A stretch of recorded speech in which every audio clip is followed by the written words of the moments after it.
Live statewide from the Civic Media Studios in Green Bay. This is Nite Lite with Pete Schwaba, your inside source on everything entertainment from Wisconsin to Hollywood. Whatever gets you through the night, it's all right. And now a guy who washes his hands even after using a towel, Pete Schwaba. Welcome to Nite Lite, ladies and gentlemen. Happy Wednesday, everybody. You are halfway there, and we are going to take you through this night on the radio and deliver you into Thursday, which is a glorious day. Every day is a glorious day. Great to have you with me. I am Pete Schwaba, and this is Nite Lite. Conrad Krieger is here, working the board, producing the show. I just realized you have not had a haircut in quite a while, buddy. I got a haircut before I left for that wedding. Did you really? You just didn't notice. No, you were in the awkward stages, and then you just left town, and it's grown back now. Not really. It's still pretty short for... I'll probably get a haircut in like 2 weeks. Okay. Before you got to keep Christmas us posted. time. Your haircuts are fun to talk about. I like to... Do you have awkward banter with the people that cut your hair? It's getting better, Okay. It's the same girl that cuts my hair every time. That makes it a little easier. Yes. Beauticians or salonists or barbers, whatever you want to call them, they're sort of like bartenders. You can kind of tell them stuff. You get a sense of, like, they're sort of in control of you while they're working on your dome, you know? It's easier, when you first start out with one, not a bartender, a salonist. How many bartenders do you have? The first time they cut your hair is a little awkward. Like, you don't really know each other. It's just kind of, what do you want? Right. I want this. I want my hair to be shorter. You just sit there. See, for me, it's like if I'm not talking, it's weird for me too because I take my glasses off. So I'm not like talking or I can't see.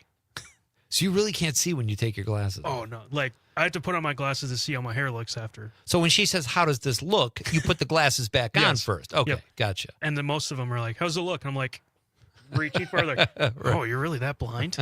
Yes, I am. A haircut would have to be pretty bad for me to notice that without my glasses.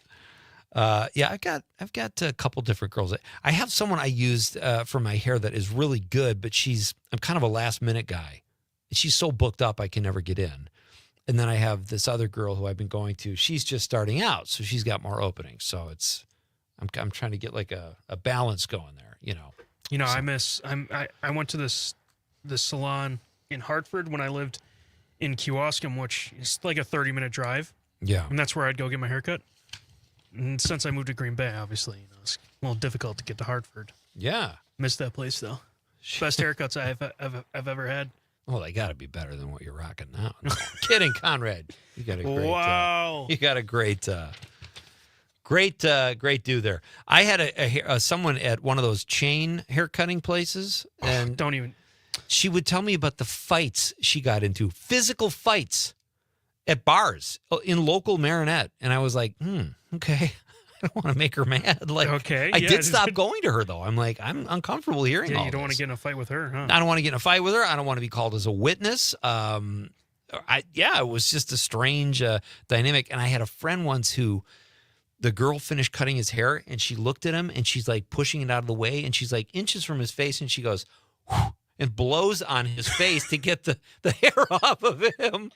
No. Like, yes. That's no.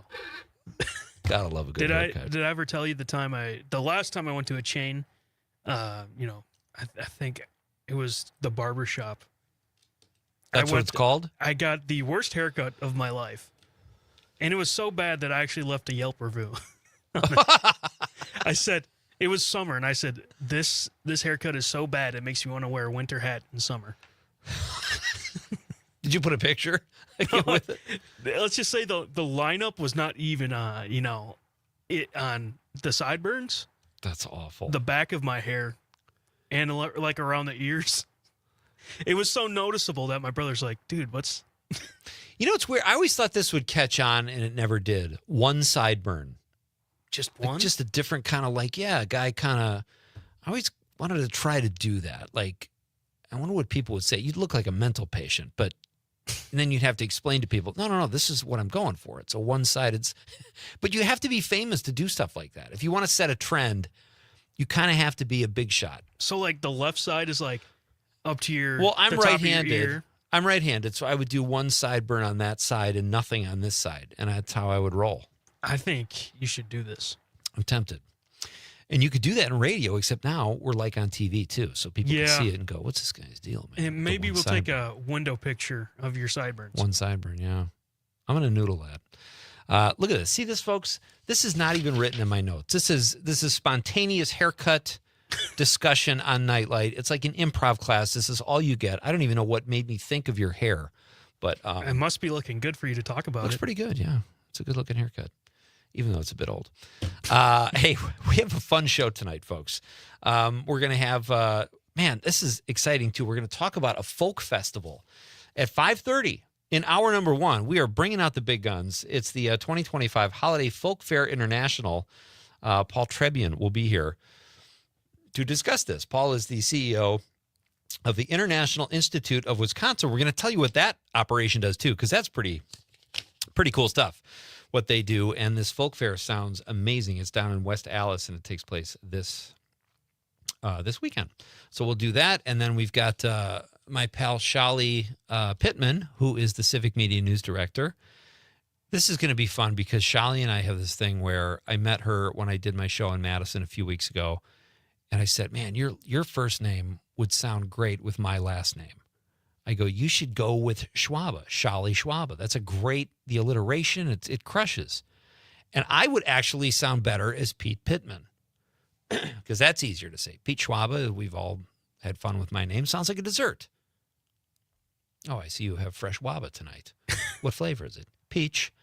So Shali Pittman will be here at 6:10. I'm excited to talk to Shali. She's going to talk to us about a law that's going to benefit community theaters, which I think will be fun. She'll join us for about 10 minutes in the 6 o'clock hour. It'll be good to get to know Shali on the air. She does a great job here at Civic Media. And then Wisconsin foodie creator Arthur Ursink will be here at 6:35. Pardon me. They have a new season coming out. This show is a juggernaut. It has been on since 2010, and I can't believe there's so much good food in Wisconsin and restaurants, and Arthur finds these places, and he does such a great job. I don't want to say he's a one-man operation because everything is collaborative, but he works his butt off. And Arthur, pardon me, Arthur will be here to discuss some fun Thanksgiving ideas, talk about the new season. Maybe we'll get some healthier eating tips from Arthur for Thanksgiving. And then this is fun. At 7:20 tonight, I've been watching this reporter's work here in Green Bay. She works at NBC 26, and she covers Door County. Top to bottom, baby. And she's awesome. Her name is Hannah Lopez, and we both went to DePaul University. So, you know, she liked a couple window picks. I said, "Hey, let's have you on." We have reporters on. Emerson Lehman comes on. Rachel Mannix been on. And she said, "I'd love to." So we'll talk a little bit about our alma mater and how she landed in Green Bay. And then I am excited to get into some Door County talk. You probably have noticed this about me. I love talking about Door County. I mean, what's there not to like about it? I love it. And it's different. Like, I like to talk about drinking too, because I don't really drink anymore. But it's different because when I talk about Door County, I've actually gone there quite a bit. Yeah. So I know not full of it. So there you go. 4 outstanding guests tonight. It's all happening here at Nite Lite. It is great to have you here. We have an outstanding question of the night that's coming up in just a moment. Did you see that? I have to tell you, I'm not like one of those fabric people, like where, you know, they say sometimes certain fabrics really bother people, but we had these T-shirts that said WGBW on them. Yeah. There was army green and black. They were really slick looking T-shirts. I'm actually wearing one right now. Of course you are. I had like 12 of them at home. Right They were my Christmas gifts. You know, I took a whole bunch of them. But no, I just went through puberty there in the air. Yeah, Hear what happened to my voice I there? heard that, yeah. So I put one of these shirts on today, but it was backwards. And man, was that a weird feeling. Like all that, what do you call that? The emblem or whatever is on. It was all touching my chest, and it was cold and weird. And I completely spazzed out and pulled the shirt off and turned it in the other way around and put it on. But that was a terrible feeling. See, I had a different one because I pulled this shirt out of the dryer before I left this morning. Okay. So it was nice and toasty. Yeah, that's always fun too. Oh, that was nice because I had to go outside, you know, in the cold. So I had the nice warm T-shirt. Did you ever put clothes on and think, oh man, I think I'm losing weight, and then you realize, oh no, I just haven't washed these in a while? That's my buddy Boris Hamilton's joke. I always love that joke. I lost weight. Oh no, it's wash day. Hey, I think it's time, Conrad, we get to our Nite Lite question of the night. Let's talk about the question. Okay, question. Question. Pregunta. Question. Question. Hey, I have a question. Questions? This question. Domanda. Question. Question. Questions. Oh, here we go. It is, oh my God, I have last night's question written down. That's hilarious. What is your favorite board game? That is tonight's question. And you know why I picked that, Conrad? Well, it's in honor of play Monopoly. Play Monopoly. Probably, maybe the most famous board game, right? Yeah. Been around forever. It's been around forever. It takes forever. Well, you can mix it up. You could do the thing where you pass out the properties at the beginning. Yeah. But my son is like a purist. He's like, no, absolutely not. You don't know how people came into that property. I'm like, whoa, okay. Serious. Yeah, right? he takes it very seriously. So that's our question of the day. It's National Play Monopoly Day. What is your favorite board game? Please be part of the show. Let me know, folks. 855-752-4842, 855-75-CIVIC. Let us know. You can drop us a text on that line or on the app if you have the Civic Media app. We have a lot of people listening on the app, and I love that. So drop us a comment over the app. Or if you're watching the radio on Facebook, YouTube, or X Twitter, drop us a stream comment, and we will read it on the radio. Always more fun when you guys participate. I don't know. I kind of gave this some thought. I love, what's the game? Balderdash. I love Balderdash. Where That's you a make great up, one. Yeah. Make up word definition. It's like, to me, there's nothing better than tricking someone into guessing your word and then like totally owning them. But I didn't put that as my favorite because I think Scattergories, if you just like to argue with family, Scattergories is outstanding. You know what Scattergories is? It's to get, you get a letter, and then you have to come up with something that starts with that letter. So, for example, yeah, it's yeah, kind of like Pictionary a little bit. well, with words, you don't really Yeah. draw anything, but you could say like something you'd put on a cupcake, and the letter is T. So you'd say, you know, whatever. If it was S, you'd say sprinkles, or F was frosting, whatever. My brother, to put on a cupcake, put tart toppings. No way are you ever accepting that answer. So it starts like these great arguments. So I like Scattergories. Tart toppings, come on. And then I also like catchphrase. You ever play catchphrase? Yeah. That's a great one. You whip the thing because the buzzer's about to go off. You hit mom in the forehead with it, and people get really, really crazy about it. You got a favorite board game? Sorry. I said, do you have a favorite board game? Sorry. I love Sorry, too. That's a great game. I play it with my Sorry's kids. one of my all-time this day. faves. We'd play it on family game night, when I was younger, Yeah. and it would always get a little hectic, between my brother and I. But And there is kind of a strategy. I always had to be blue. All right, we're going to discuss all of this, and I'm going to tell you about what to do with leftover gravy, folks. That's coming up next on Nite Lite with Pete Schwaba. So great to have you with me on this Wednesday on the Civic Media Radio Network. To be true, can't take my eyes off of you. You'd be like heaven to touch. I wanna hold you so much. At long last. Listen at cleanwisconsin.org or wherever you get your podcasts.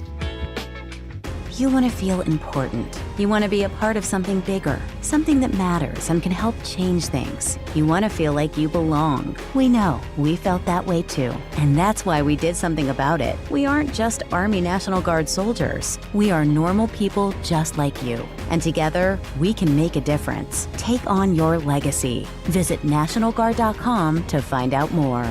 Sponsored by the Wisconsin Army National Guard. Aired by the Wisconsin Broadcasters Association and this station. 97.9 WGBW just raised the bar for morning news. Connie Fellman. Yep, that Connie Fellman. Has joined the station with local news and timeless hits to deliver reliable, trustworthy news to Northeast Wisconsin throughout the day.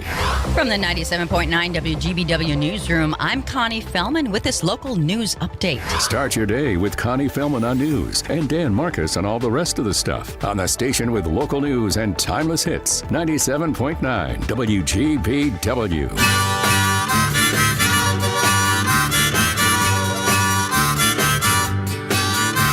I should have known better with a girl like you, that I would love everything that you do, and I do. Hey, hey, hey, and I do. Oh, I never realized what a kiss could be. This could only happen to me. Can't you see? Can't you see that when I tell you that I love you, oh, you're gonna say you love me too.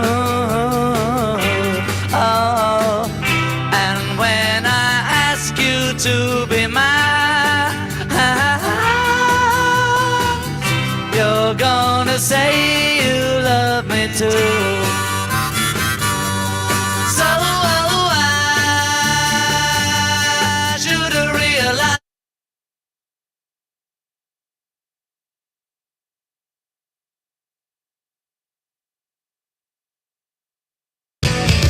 Passengers in time, lost in motion, locked together, day and night by trick of light.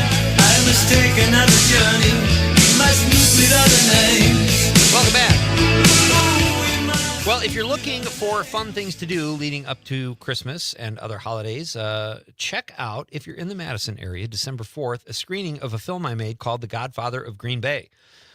It stars Lauren Holly, Tony Goldwyn, Thomas Lennon, Lance Barber, and me, and as well as a host of other great Wisconsin actors and some Chicago actors, Midwest actors.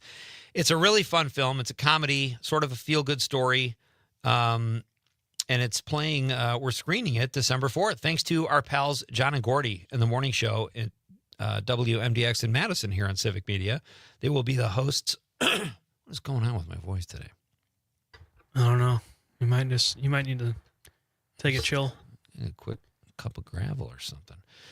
December 4th, John and Gordy will be hosting the event, and they're going to host a Q&A with me after the film at the Atwood Music Hall on December 4th. It's sponsored by Downdren's Distilling, and it's going to be a lot of fun. It's a fun movie to watch. It's some big laughs in the film, if I do say so myself, and a great movie to see with a crowd. And the plot of the film is I play a comedian named Joe Keegan who gets a shot at being on The Tonight Show, but the audition is in Wisconsin. He and his friend, Kenny Caruso, played by Lance Barber, who of young Sheldon fame. Lance gets my character to go to this audition because he knows every year the talent booker of The Tonight Show goes back to this little roadside bar for deer hunting season. And they do a comedy night there, so our goal is to get on stage there. And we meet Thomas Lennon's character, a local MC who tries to bury me and calls me a bear fan and all that kind of fun stuff and makes me dig out of a hole during my act at the biggest audition of my life. So anyway, the tickets are $10. $1 of each ticket goes to the Dane County Humane Society. It's for a great cause. There'll be a Q&A afterwards. We can have some cocktails and some conversation at the beautiful Atwood Music Hall. I hope you can make it. Tell your friends. And well, hopefully we'll see you out there on December 5th. So I saw this. This is so weird. Heinz has launched its first ever squeezable gravy bottle featuring its home-style turkey gravy. It's called Leftover Gravy. They are selling a new product called Leftover Gravy. It's specifically for sandwiches and available only at Walmart. They somehow got a sweetheart deal with Walmart that sells everything. It's store-bought gravy, and it can't compare to the supposedly they're saying this as like a preemptive mea culpa. It won't compare to your homemade gravy, but it's good for sandwiches and stuff like that. You can squeeze it out of a bottle. That sounds really gross to me. I'm not a gravy guy. I'm not a gravy guy to begin with, but this sounds really gross. I don't think I knew that about you, that you're not really a gravy guy, because can't do it. I'm not either. Like, I think it's disgusting, but it's how they make it. It's what's in it. Isn't it like lard and butter and like? I like the taste of potatoes. Why would I want to compromise it with this gross. This looks disgusting to me, too. I agree. It's like tan and like dark. And... Yeah. It's featuring home-style turkey gravy. It's called leftover gravy. And it looks like a bottle of stadium mustard, they're saying. It's specifically for sandwiches, and it was inspired, you'll appreciate this, Conrad, by the Friends episode where someone steals Ross's Moist Maker sandwich. Oh, that's a great episode. My sandwich. My sandwich. So it only took them 25 years to leave get that. After that. Oh, that's right, because they thought he was crazy. He was a little crazy. I saw a Reddit post once where some guy said, "What is the point of Ross?" Just in general? Just in general, his character. And I think David Schwimmer's really funny. But, he's hilarious when he finds out Joey and Rachel start dating, and he gets super drunk with margaritas. Oh, I don't remember. See, that's another show I kind of stopped watching after. Oh, you just gotta stick through. I know. I after basically 5 seasons on any show, I'm out. Cheers, even Seinfeld. Like I stuck with Seinfeld because it's Seinfeld, but I just I don't know. It just sort of loses its luster for me after those years. All right, so you can pick up some leftover gravy. It would be great if it was from someone's house, and Walmart was selling it. Super on the stream says gravy is gross. That's Terry Barr. That is not Terry Barr. Yeah, I see the profile picture. Oh my God, that is Terry Barr. Hi, Terry Barr. She says gravy is gross. Gobs of butter on those potatoes. Yeah, that's what I put, butter and salt and pepper. That's how I love my potato. The gravy compromises the deliciousness of the potatoes, in my opinion, or even stuffing. I like sodium in bread form. I just eat it straight. I love the Terry. That's her. That sounds like a super 1, 2, 3, 4 star. That's Terry's YouTube handle? I think so. So I'm not supposed to give that out. She wants followers, right? Follow Terry Barr. Yeah, She's follow awesome. Terry. Dave on the stream says Balderdash, Wits and Wagers. I never played Wits and Wagers. And I think we have that game, but I've never played it. Keep those thoughts coming, folks. We'll get to some of your texts a little later. As I mentioned, lots of fun happening tonight. We're going to talk about a really cool folk festival taking place in West Allis at 5:35 with Paul Trebian. He'll be here. Sounds like a lot of fun. We've got Hannah Lopez from NBC 26 tonight. Arthur Ursink from Wisconsin Foodie. We'll talk a little bit of Thanksgiving food. Our pal Shali Schwaba. Shali Pittman will be here. She does outstanding work here at Civic Media.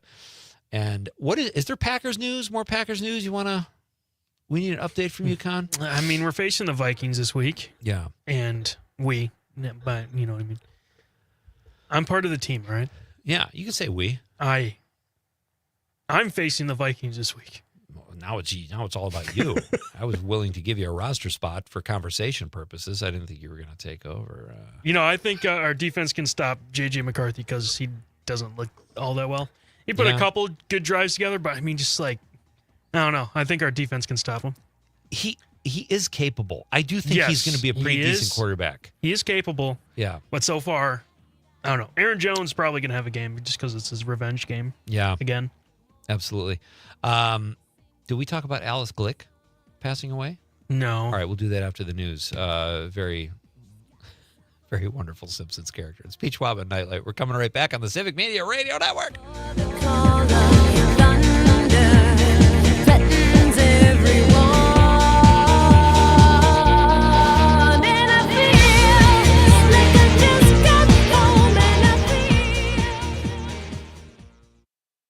Homicide by use of a dangerous weapon, with an increased penalty for the victim being over the age of 67. He's also charged with attempted first-degree homicide by use of a dangerous weapon with the same increased penalty. According to the criminal complaint, the victim and a friend were at the victim's hunting property near Tigerton when Hoffman, who lived down the road, stopped in carrying a pistol. The victim's friend said Hoffman had been drinking when he arrived and all three drank whiskey and were talking about hunting when Hoffman started randomly shooting for no reason. The victim's friend called 911 from another building on the property and threatened to shoot Hoffman if he came in, which according to the complaint, he did, shattering a window. Authorities have not released the man's name. If convicted of intentional homicide, Hoffman faces a mandatory life prison term, plus additional time for the victim's age and type of weapon used. A GoFundMe account has been set up for the 14-year-old Oneida girl found during the summer weighing just 35 pounds. On the fundraising page, a family member says the girl has made remarkable progress in just the past few months, doubling her body weight since she was taken from the home in August. So far, the page has raised more than $1,500 of their $2,200 goal. 2 people charged with contributing to the girl's near-death condition appeared in court today. Preliminary hearings are scheduled for the girl's father, Walter Goodman, and Kayla Stemler, who also lived in the home. News at the top and bottom of the hour all day and on demand anytime at WGBW.FM. I'm Stuart J. Waddles, 97.9 WGBW News. Green Bay weather. I'm meteorologist Mace Michaels. Cloudy sky with drizzle in the Thursday morning, a low only in the mid-30s. Mostly cloudy Thursday afternoon, a high in the upper 40s. With sunshine, a high in the mid-40s Friday. Dry weather's expected to continue into the weekend. Currently 35 degrees. WGBW.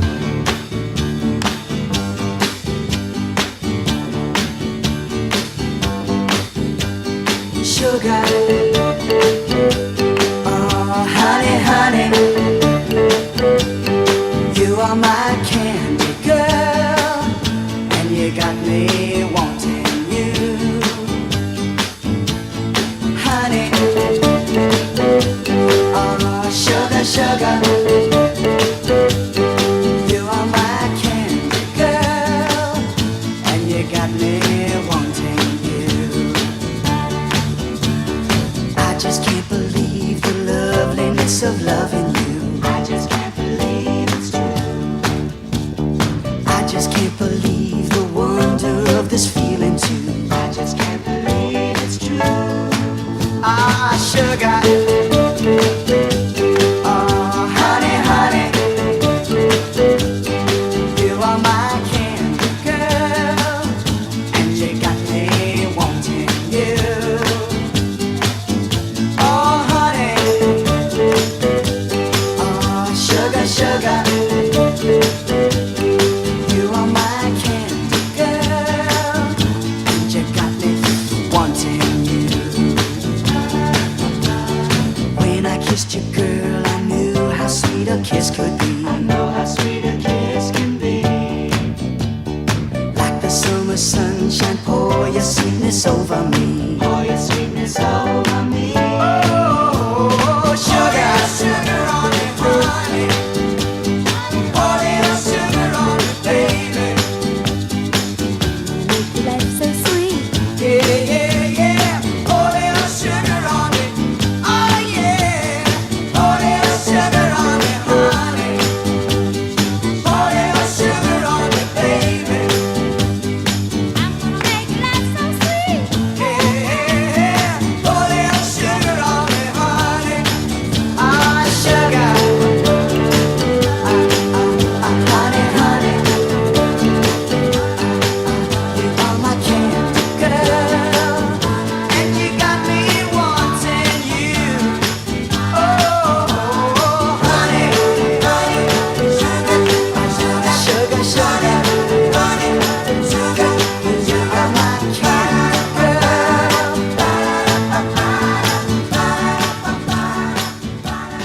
Local news and timeless hits. They're on 97.9 WGBW. Like this one from Mary Wells. It's My Guy.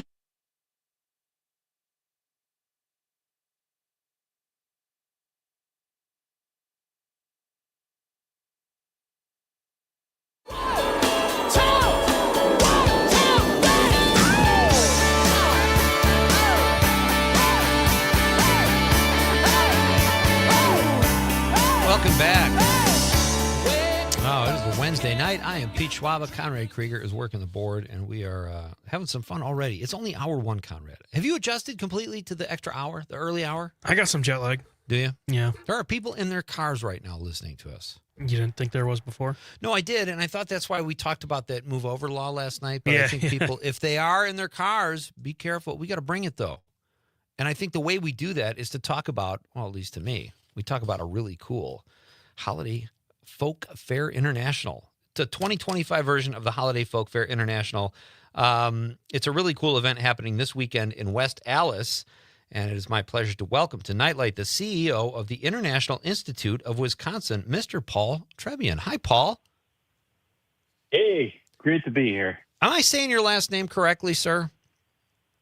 Yeah, Paul Trebian. Yeah, Trebian, yeah, okay. This is really, yeah. Well, it's good to have you. How you doing tonight? Oh, really good. The days leading up to Holiday Folk are real exciting to see the space come to life again, and it's a really neat place at State Fair Park at the Expo Center. You know, all right, we're going to get into all that. First, I have to ask you a really important question. Do you have a favorite board game? Do I have a favorite board game? The one that comes to mind is when I was young. I haven't played it since I've been young. Is Monopoly. Oh, nice! It is actually the reason our question tonight is inspired by the fact that it is National Monopoly Day. So that's a great answer. I didn't even know that. Paul, it's great to have you. I want to tell you that this festival sounds really cool, but I was reading up on you today, and I'm not surprised that you're like this really upbeat guy because you've had a really fascinating background. I was reading about you. You've had a very interesting childhood. You know, tell us a little bit about yourself and how you got to this point in your life, and then we'll jump into the festival. Well, I really appreciate that question. I grew up in Wisconsin half of the time. The other half I was in Alaska. My father had passed away when I was young, so my uncles helped raise me in Alaska, and I have heritage up there, Native Alaskan, Tlingit Nation. Wow. And those values in my grandmother really shaped what I would do. Even as a young person, I did a lot of service things because of my grandmother, and it's always been that way through college, getting my first jobs, and then leading all the way up to being on the board for International Institute of Wisconsin for like 12 years. 14 years ago I started on the board, and then 2 years ago I took over the helm at International Institute of Wisconsin. But everything that we do, it's all about people, no matter what job we have, and everybody's so important. And all of our similarities and all of our differences, we strengthen each other based on our backgrounds. And for me, having a real strong upbringing in heritage and culture has allowed me to do quite a few things. And then, of course, I married my lovely wife, Kathy, who was in the Air Force, and I was a military spouse and got to see quite a few things and do a lot of different jobs. So it's been a really fulfilling career so far. And Holiday Folk Fair is just a gem every year for me. It allows me to fulfill one of the biggest things my mother always said to my grandmother.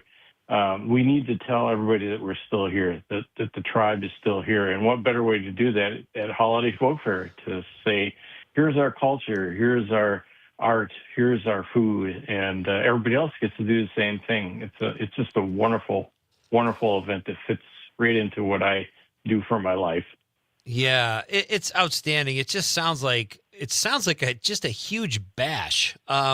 It's November 21st through the 23rd at the State Fair Park Exposition Center, and it's this weekend from November 21st through the 23rd. Tell us a little bit, Paul, if people go, what can they expect? Well, when you walk through the door, you'll see right away what we call Heritage Lane, which is a lot of the cultural booths from all the different participants, all different cultures in Europe and Asia. My daughter is going to be there representing our family, the Tlinkits. And when you go through, you'll see the big American flag. And then right beyond that is the food. Oh, it's wonderful. And then the big world stage where all the dance groups will perform. And then there's some other stages as well. So there's a lot of food, dance, music, a lot of art. There's also merchandise you can also purchase from some of the cultural groups. And I think the biggest part of the whole aspect of it is it's a collection of all the different cultures that we have here. And they show off their traditional dress. They show off their foods. They show off the art. And it's a great place to make memories. Competition for the kids with the chess. Education day on Friday at 9 to 2. There's going to be close to 5,000 students coming through the door. It's just a wonderful, great weekend, a time to celebrate just before the holidays start up. Yeah. So, wow, that's a lot. I mean, I was looking at your website earlier, and it just seems like so much work. And you know what I thought also, Paul? I think you could probably make a really cool board game out of this event. Think about it. That's all I'm saying. The kids, they actually have little passports that they get stamped when they go to each culture. So, oh, that's great. And speaking of you did all kinds of, I was half kidding about the board game because I was looking at your jobs and you mentioned them earlier. You've done architecture, aerospace, family services, computer programming, information services, social services. Are you that guy that, like, everybody who works for you, they can't get away with anything because you already know everything? I know a lot about a lot of things, and I have wonderful teams that are experts that work with me. So that's how that works. But I think a lot of it has to do with traveling a lot, being a military family. You get to see a lot of different things, and you make the most of it. And the best way to do that is to discover who they are and discover who you are. And once again, I come back to Holiday Folk Fair. It's a great place for us to discover ourselves, discover others, look at the similarities, look at the differences, and then celebrate everything because we're stronger together. Absolutely. My guest is Paul Trabian.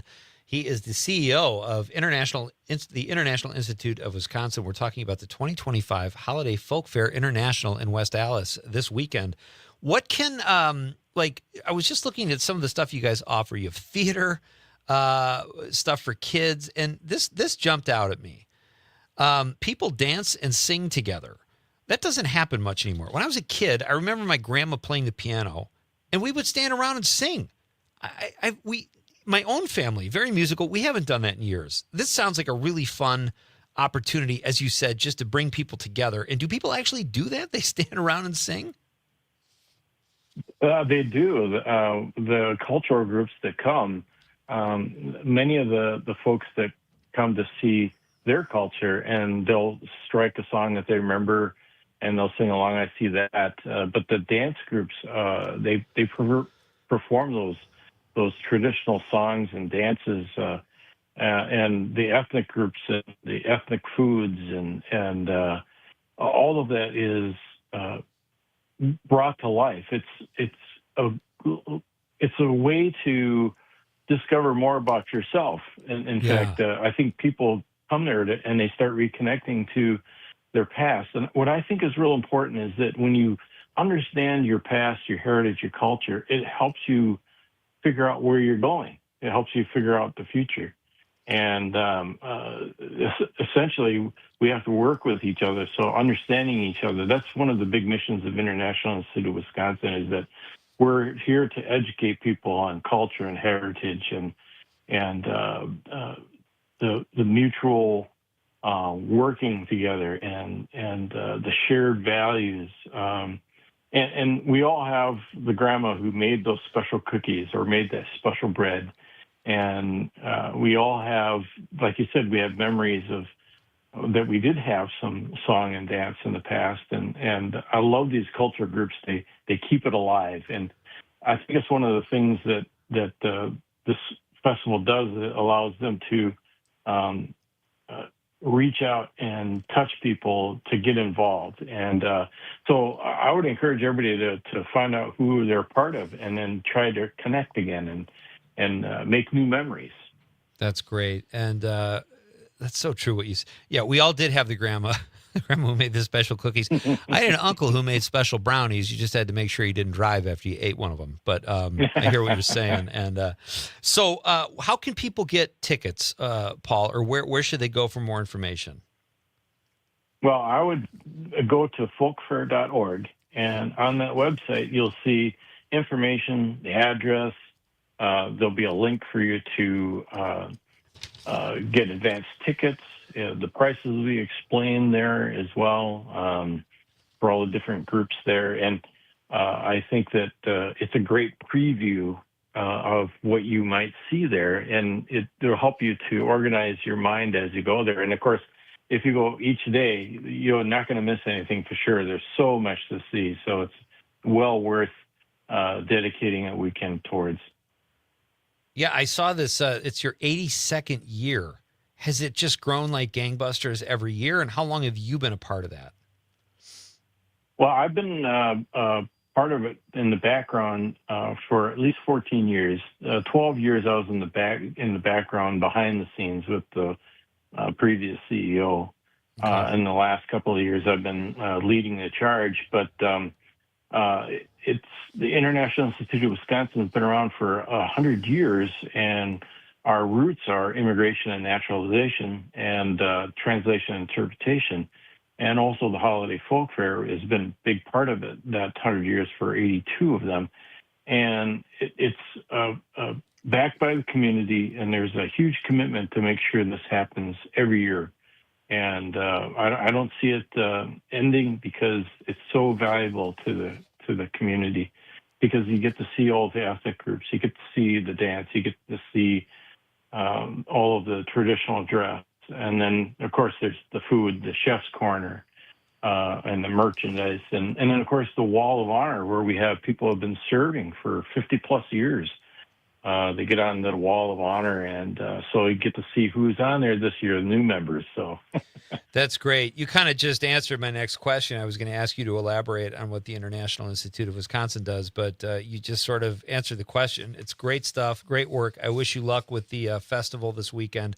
I do have to ask you before you leave, Paul, what are you watching on TV? Anything you could recommend, a binge watch after a full day of putting together a folk fair? Well, I actually like watching science shows. We're either looking at the Earth or looking at what we see through our big telescopes that we pay tax dollars for. Yes. That relaxes me because it's all natural. The first time I saw the pictures of the Eagle Nebula, I was blown away. And you're just looking at a picture. Like, I couldn't even imagine what it was like to see it through a telescope. But that's great, and I'm sure you'll add that to many of your other jobs, Paul. You're kind of a renaissance man, and I appreciate your time tonight. Best of luck with the festival this weekend, and don't be a stranger. Thank you so much. You're very welcome. Thanks for having me on. Anytime. All right, that's Paul Trabian. Check out the 2025 Holiday Folk Fair International in West Allis this weekend. It sounds like an absolute blast. So, all right, we're coming right back, and I have a really funny clip. You get that comedian clip thing? Oh, yeah. It's great. One-liners. It's coming up next. This is Nite Lite with Pete Schwaba on the Civic Media Radio Network. Tell me one thing more than this. It's nothing.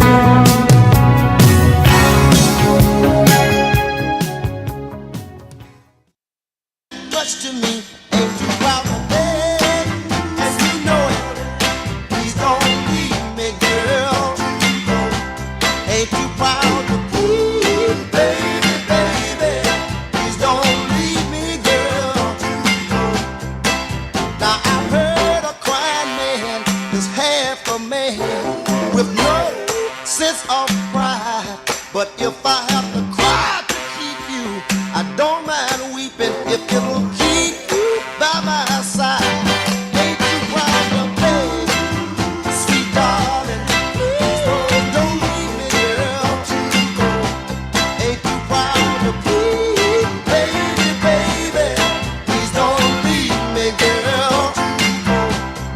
If I have to sleep on your doorstep all night and day just to keep you from walking away, let your friends laugh, even this I can stand, 'cause I wanna keep you any way I can. Ain't you proud of me, sweet darling? Please don't leave me, girl. Ain't you proud of me, baby, baby? Please don't leave me, girl.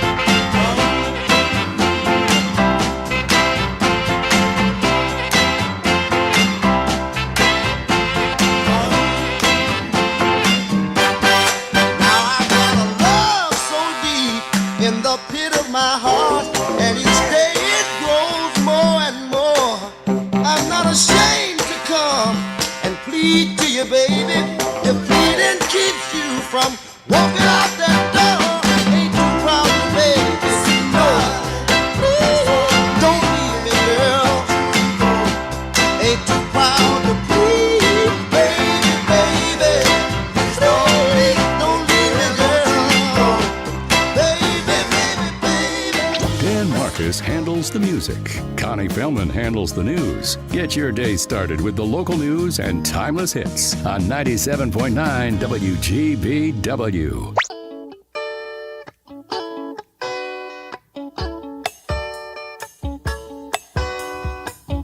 Don't wanna discuss it. Think it's time for a change. You may get disgusted. Start thinking that I'm strange. The kids are going to ground. Get some heavy rest. Never have to worry about what is worst or what is best. Get it. Oh, domino. All right. Romeo, Romeo, there you go.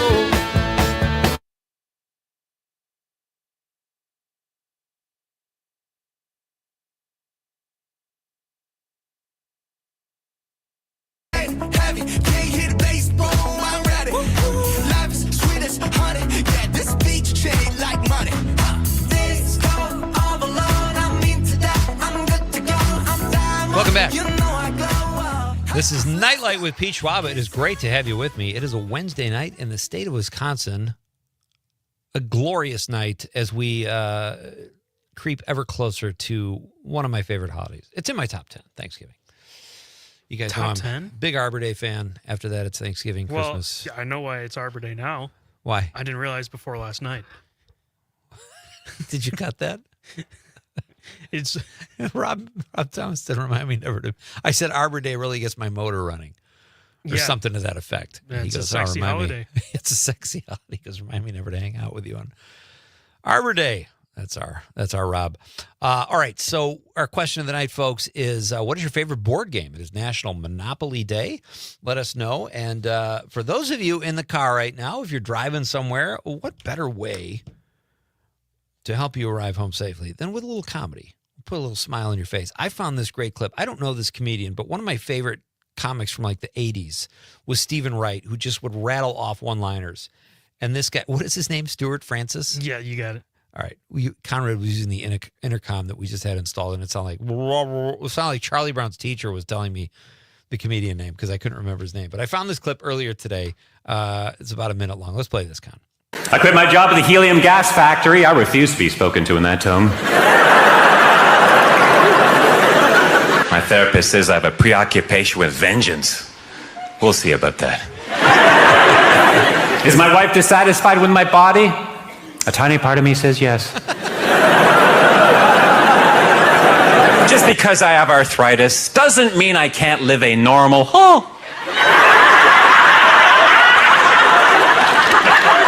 I'm trying to become at least the most famous person in my neighborhood. There's a guy in my neighborhood. He's in the Guinness Book of Records. He's had 43 concussions. He lives very close. In fact, just a stone's throw away. But the point.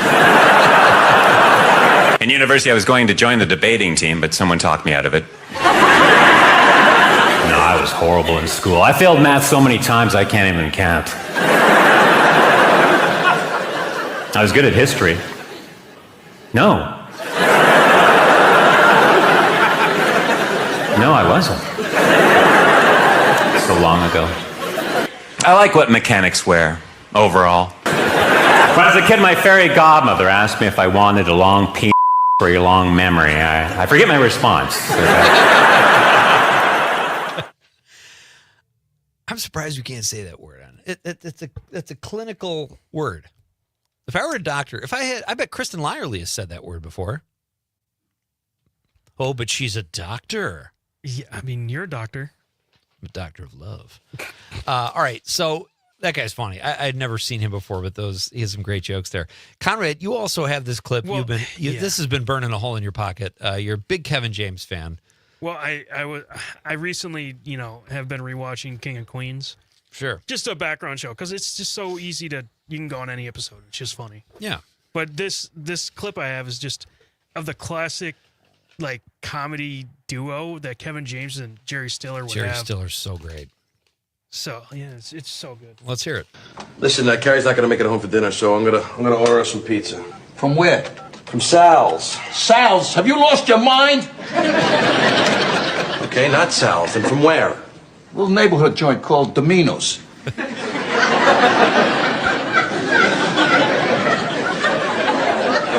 Dominoes? Yeah, that's it. All right, what's the number? It's 1718-1168-011. Look, I have way too many numbers, okay?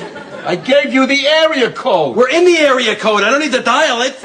Okay, ready? I'm ready. 1168. Okay, you know what? How about a little phone number rhythm, huh? You know, a little bum-bum-ba, bum-ba, bum-ba. Got it? I got it. Okay. 1. Yeah. 6. Yep. Teen.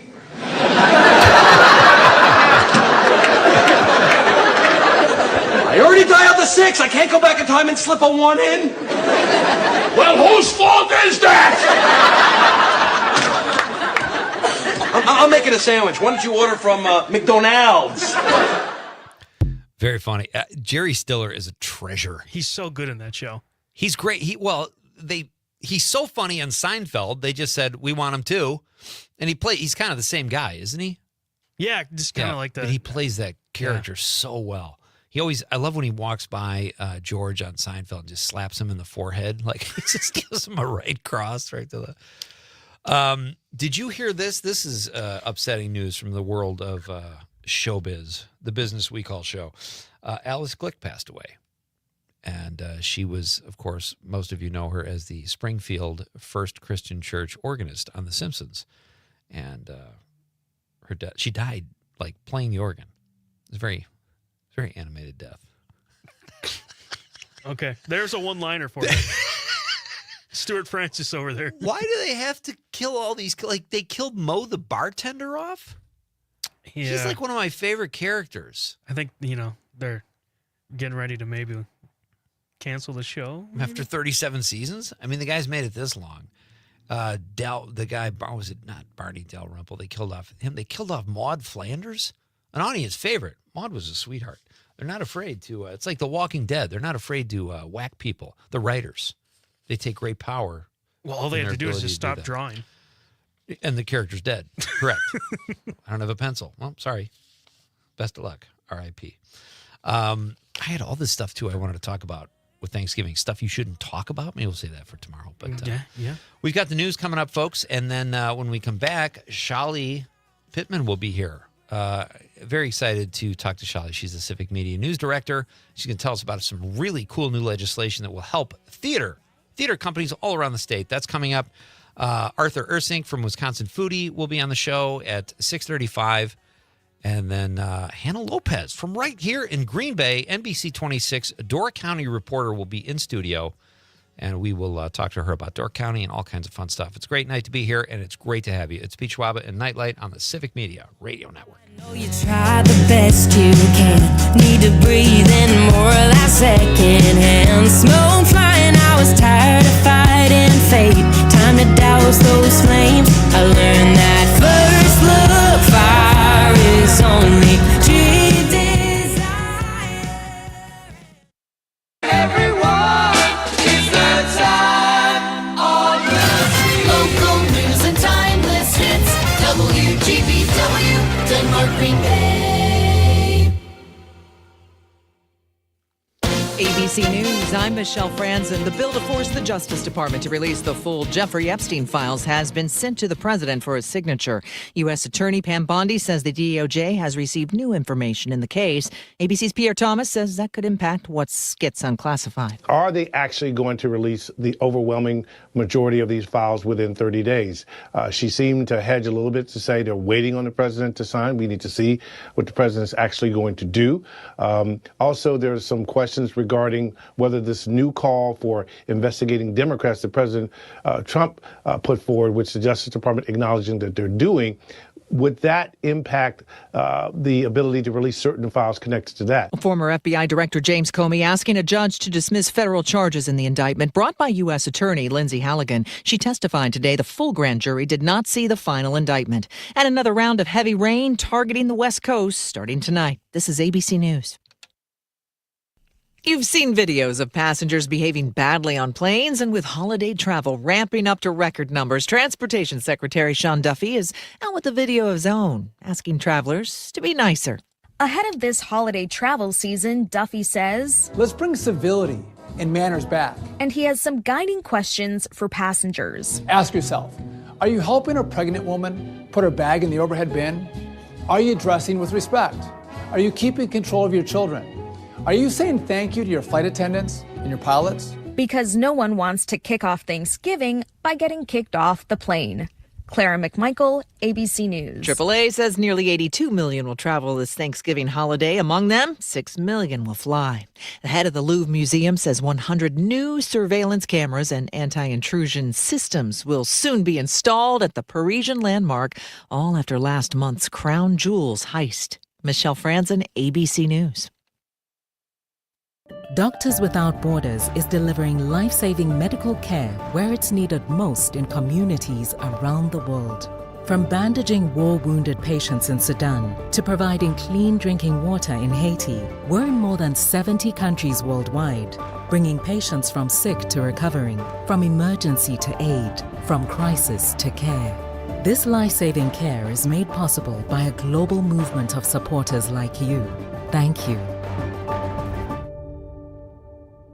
Small businesses are the heart of America. As the nation's largest nonprofit resource of expert business mentoring, SCORE has helped millions of entrepreneurs build their businesses for free. Find a mentor today at score.org. Teachers are diverse, skilled leaders, innovating to prepare students for our fast-changing world. Teaching shapes lives. Are you ready? Explore teaching at teach.org, supported by the U.S. Department of Education and 1 million teachers of color.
I'm meteorologist Mace Michaels. Cloudy sky with drizzle into Thursday morning, a low only in the mid-30s. Mostly cloudy Thursday afternoon, a high in the upper 40s. With sunshine, a high in the mid-40s Friday. Dry weather's expected to continue into the weekend. Right now it's 33. Is getting vaccinated on your to-do list? We can help you check that off. You've got this. Yes, you do. See how we've got you at yougotthis.usaging.org. A message from the Aging and Disability Vaccination Collaborative, powered by US Aging.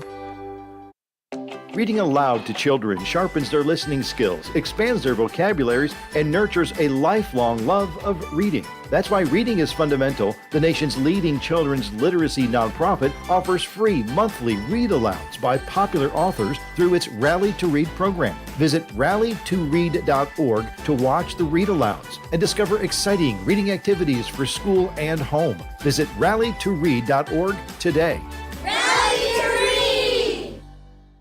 Every 15 seconds, someone is diagnosed with cancer.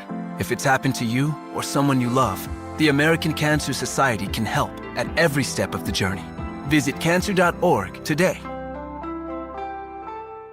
The Elder Care Locator is here to help you live your best life as you age at home. Our call center advisors are ready to connect you with trustworthy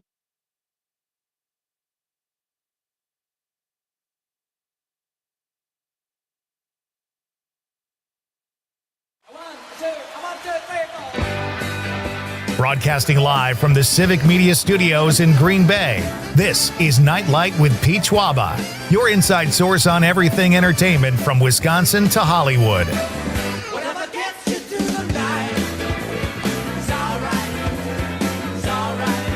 And now, a guy who travels so he can pretend he's on the lam, Pete Schwaba. Welcome back. Oh, it is time for Act 2, folks. It is so on. Great show so far tonight. It is so great to have you with me. We talked to Paul Trabian. Sometimes you read about a guy like that, and you could just tell he's a sharp guy. He's had all these great experiences in his life, and we talked to Paul a little bit about this really cool folk festival he has going on in West Allis, the 2025 Folk Festival, brought to you by the Wisconsin, I got to find out what that was. Conrad, what was Paul's organization called again? The Wisconsin Institute. You know what? Here's the problem.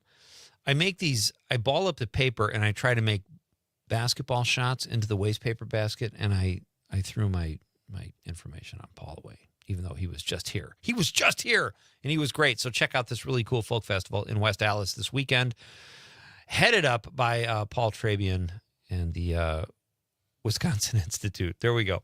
All right. In just a few minutes, folks, Civic Media News Director Shali Pittman will be here. I'm very excited to have Shali on the show. We've been talking about having Shali on the show.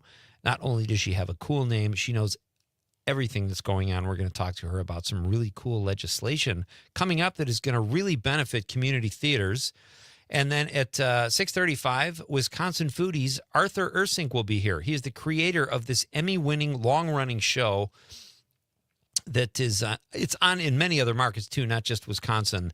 And Arthur has just created this wonderful show about food and Wisconsin, and it's going to be great to have him here. I'm going to ask Arthur for some healthier alternatives to Thanksgiving, because we were just talking about gravy, and we discovered that Conrad and I are both not fans of gravy. Yeah, Terry Barr isn't either. I actually like to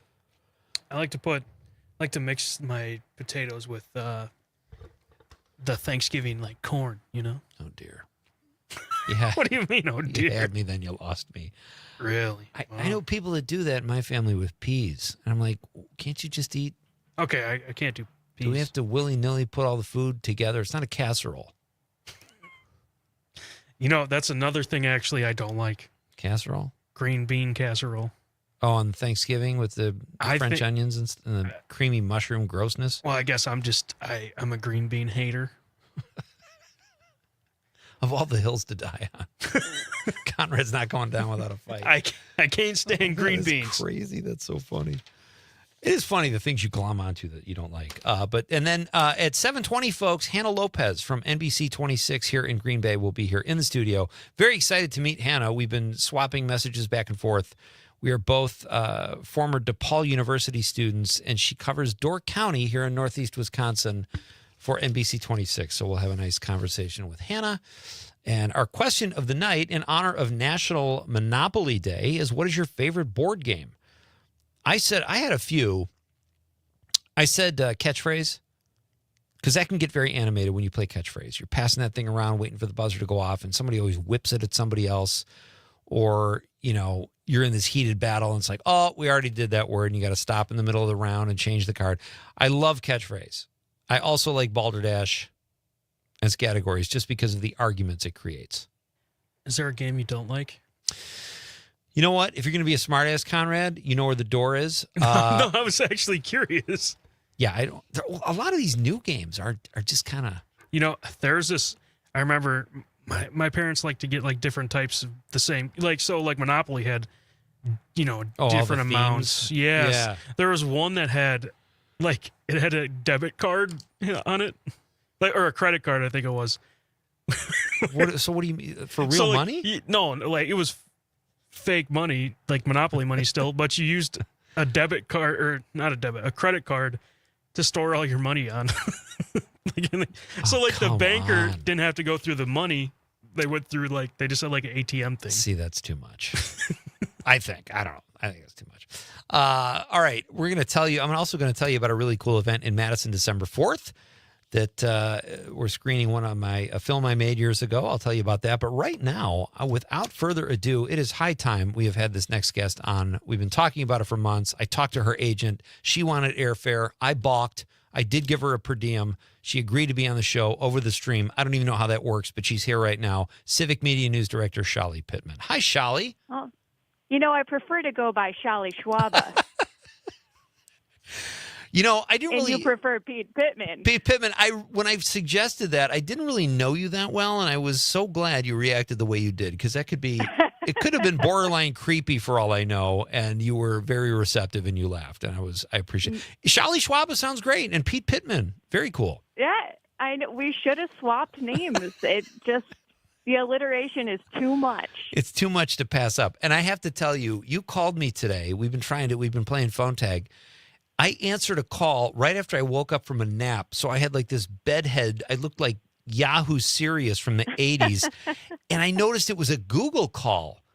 And so I clicked accept, and then you had to go right away. And I was like, oh, God, was I on video? I don't think I'd rather just taken a Google call without checking first. So thank God for that.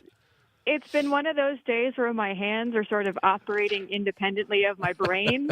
Sure. And I called you and realized I was talking to someone else. And that's how we ended up where we ended up. I'm glad you got some sleep. I would like some. I don't really nap. I just kind of lay there and space out. That's a nap for me. So I was just glad you didn't see my crazy bedhead. So, and I'm glad we got this worked out. How are you doing tonight? I'm doing okay. Yeah. I'm doing all right. How about yourself? I am calling you from the studios of my alma mater, to be quite honest. So doing radio from another radio station. Oh, no kidding. Well, I appreciate your time and appreciate you doing that. I hope it's not awkward. It's all right. Okay. So, Shali, tell us, you've been here for months now. You're so good at what you do. We were talking about this a little earlier, and you mentioned this legislation that might pass that might make community theater thrive. Can you elaborate on that? Well, at the start of my day, what I like to do, Shali Schwaba, is go through what bills are up for consideration in the state legislature. And the past 2 days have been kind of mammoth days at the state capitol. We've had excellent reporting from Savannah Tomei Olson and others on our news crew. But yesterday, the Senate met, and today the Assembly had their floor session, and there was one bill I like to go through and kind of poke at the ones that are interesting and look up the hearing materials and see what's in there. And there's one bill that relates to your show that got unanimous approval today. So there's a bill that relates to a property tax exemption for nonprofit theaters, and I thought, I bet Pete Pittman would love this, so I wanted to tell you about it. Yeah, you're looking after your old pal Petey. I appreciate that. Yep. So the bill so currently, as it stands now, right, nonprofit performing arts theaters that are outside and have a seating capacity of, you got to love their language, not less than 400 people already get a tax exemption, a property tax exemption. They also have to have tax-exempt status no later than 1969. And the bill that was signed off in the Assembly today would slightly tweak that so that whether it's indoors or outdoors, it could get it. If it's also let me look at my notes. It would also change the seating capacity to not less than 240 people. Nice. Which is significantly, reduced, and it would require tax-exempt status of no later than, I believe, no less than 1990, right? So it kind of moves up by 20 years when you need to have that tax-exempt status letter. The bill is supported by Create Wisconsin. It's opposed by the Wisconsin Realtors, and the only people who appeared to kind of submit paperwork on it when there was a hearing held was the Northern Sky Nonprofit Theater in Door County. So, sending it your way for you to follow up. But I'm going to. Relates to entertainment and thought you might want to know. I appreciate that. And I will say this, Shali, I am going to do a deeper dive on that because someone just told me they have a connection to. So we'll have somebody on and we'll kind of dig a little deeper. But you sound, I hope this is okay for me to say, very combobulated now. When we spoke earlier, you said you were discombobulated. And I said, well, you're at the perfect network because we have a recombobulator on staff. Yeah, we got a guy for that. We got a guy. We got a combobulation guy. Yeah. That is fantastic. So this is fun. I love having you here, whatever your name is. What do you have a favorite board game? Oh, board game. You didn't tell me you were going to ask that. I like to throw the hard-hitting questions your way. You're a news person, and I want to know what goes on in the Schwaba Pittman house. Well, my husband actually does a show called Beer and Board Games, so he would really be the person to ask about this. And he and I don't play a lot of board games because we're very competitive. However, my mom liked to play board games, and so we would play a lot of Sorry. We would play a lot of, my favorite game was Clue. Oh, right? Yeah. Great game. Clue was a good game. I think part of it is just the props that they have. There's something tactile about it. I agree. Life is a good one. What's your favorite board game? I think I said I kind of have a tie. Sometimes I'm kind of lame and I go for a tie, but today I had a 3-way tie. It was Catchphrase, Balderdash, and Scattergories, which is a great game to argue over. Is that a board game, though? I was being quite literal. Yes, Categories is a board game. Well, you have to march your pieces up or whatever. But I like those. Conrad said Sorry, and I actually like Sorry a lot, too. I played that with my kids, and there is kind of a strategy to it. It's not just all luck. I'm more of a cards girl myself. Anytime you want to play rummy, interesting. I'm all game. Do you play poker? Well, a little bit. I dabble. Okay. I dabble in poker. I could do some poker. You need the right crew of people, right? Yes, I agree. But I would... Go ahead, well, sorry. I was going to say something. I'm like, I'd prefer if there's money involved. Gambling is not legal here in Wisconsin. Yeah, so Schwaba. I wasn't talking about in Wisconsin. So, okay. Yeah. So how does your husband feel about your last name? Will he take Schwaba too? Is that going to be weird for him? I think he's going to stick with his name, and that's all right. Your marriage is strong enough that he can handle you taking the name of a dude he's never even met. I love that. Well, it's opposite day. When it's April 1st, we will have to recombobulate together. There we go. Shali, you're awesome. Thank you so much for your time, and I really appreciate you breaking. I don't break much news here, but that was fun.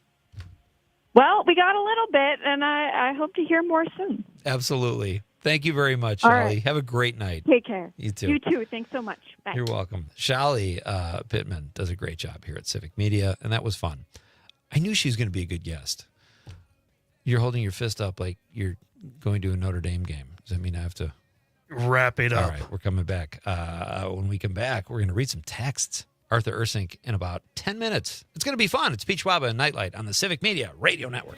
Now they're going to bed, and my stomach is sick, and it's all in my head, but she's touching his chest. From Denmark to De Pere, this is 97.9 WGBW. Appleton Cigar Company on College Avenue has been serving the community for over 25 years. If you are a cigar aficionado looking for a one-of-a-kind experience, you need to check out Appleton Cigar, which boasts the largest selection of cigars north of Milwaukee with over 706 cigars to choose from in a walk-in humidor. The Cigar Lounge offers an impressive variety of spirits and cocktails that pair perfectly with a premium cigar. For the full experience, come to Appleton Cigar at 415 College Ave, Monday through Saturday, 11:30 a.m. to 10:30 p.m. For more information, go to appletoncigar.com. It's family time at Chula Vista with the right kind of fun for everyone. Wisconsin's most complete resort experience. Easy going with scenic river walks, a relaxing spa, or going all out in 80,000 square feet of indoor water park and cross-country skiing, sledding, snowshoeing, all right here. Check it out at chulavistaresort.com. Dogs are welcome during the holidays at Chula. Check out our special Fido-friendly packages at chulavistaresort.com. Are you ever questioning when life will slow down? Are you ever thinking of just relaxing and enjoying the simple things? All of this is possible, even while still being in the workforce. Worthington, Minnesota is a town growing, yet it's nothing like metro life. Professional and labor jobs, a beautiful lake, bike trails, recreation, acres of public hunting, festivals, and great people. Slow down. We're just a short drive away, so come join us. Worthington, it's worth a look. The possibility of lung cancer can be pretty scary, especially if you're one of approximately 8 million current or former smokers at high risk. That's why SaveByTheScan.org wants you to know that now there's a breakthrough low-dose CT scan that can detect lung cancer early, and it only takes 60 seconds. You stop smoking, now start screening. For an easy quiz to see if you're eligible, visit SaveByTheScan.org. It could save your life. SaveByTheScan.org is brought to you by the American Lung Association's Lung Force Initiative and the Ad Council.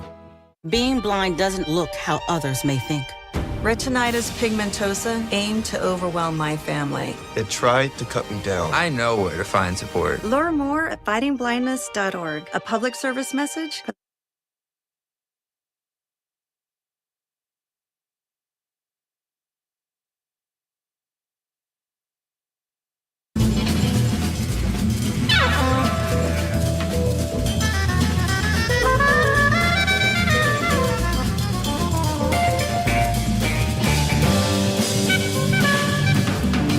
Welcome back. This is Nite Lite with Pete Schwaba. Great to have you with me. Conrad Krieger working the board tonight. Coming up in just a few minutes, it will be Arthur Ursink. Arthur is the creator of the hit show Wisconsin Foodie. It's been on for like 15, maybe 16 years. Their new season comes out in February, so Arthur's going to come by. We're going to talk a little bit about the new season. Some Thanksgiving stuff will be fun. He's always fun to talk to. Arthur is he's a great guest either way, but especially when you're talking about Thanksgiving or Super Bowl snacks, he's always got really cool suggestions. We'll talk to Arthur in a few minutes. And then at 7:20 tonight, Hannah Lopez from NBC 26 here in Green Bay. She covers Door County. She will be here in studio. That will be fun. You sent me that article about the mullet. That is so funny. It is awesome. The kid, and what does he call himself? The Carsonator or something? The Coltonator. His name's Colton.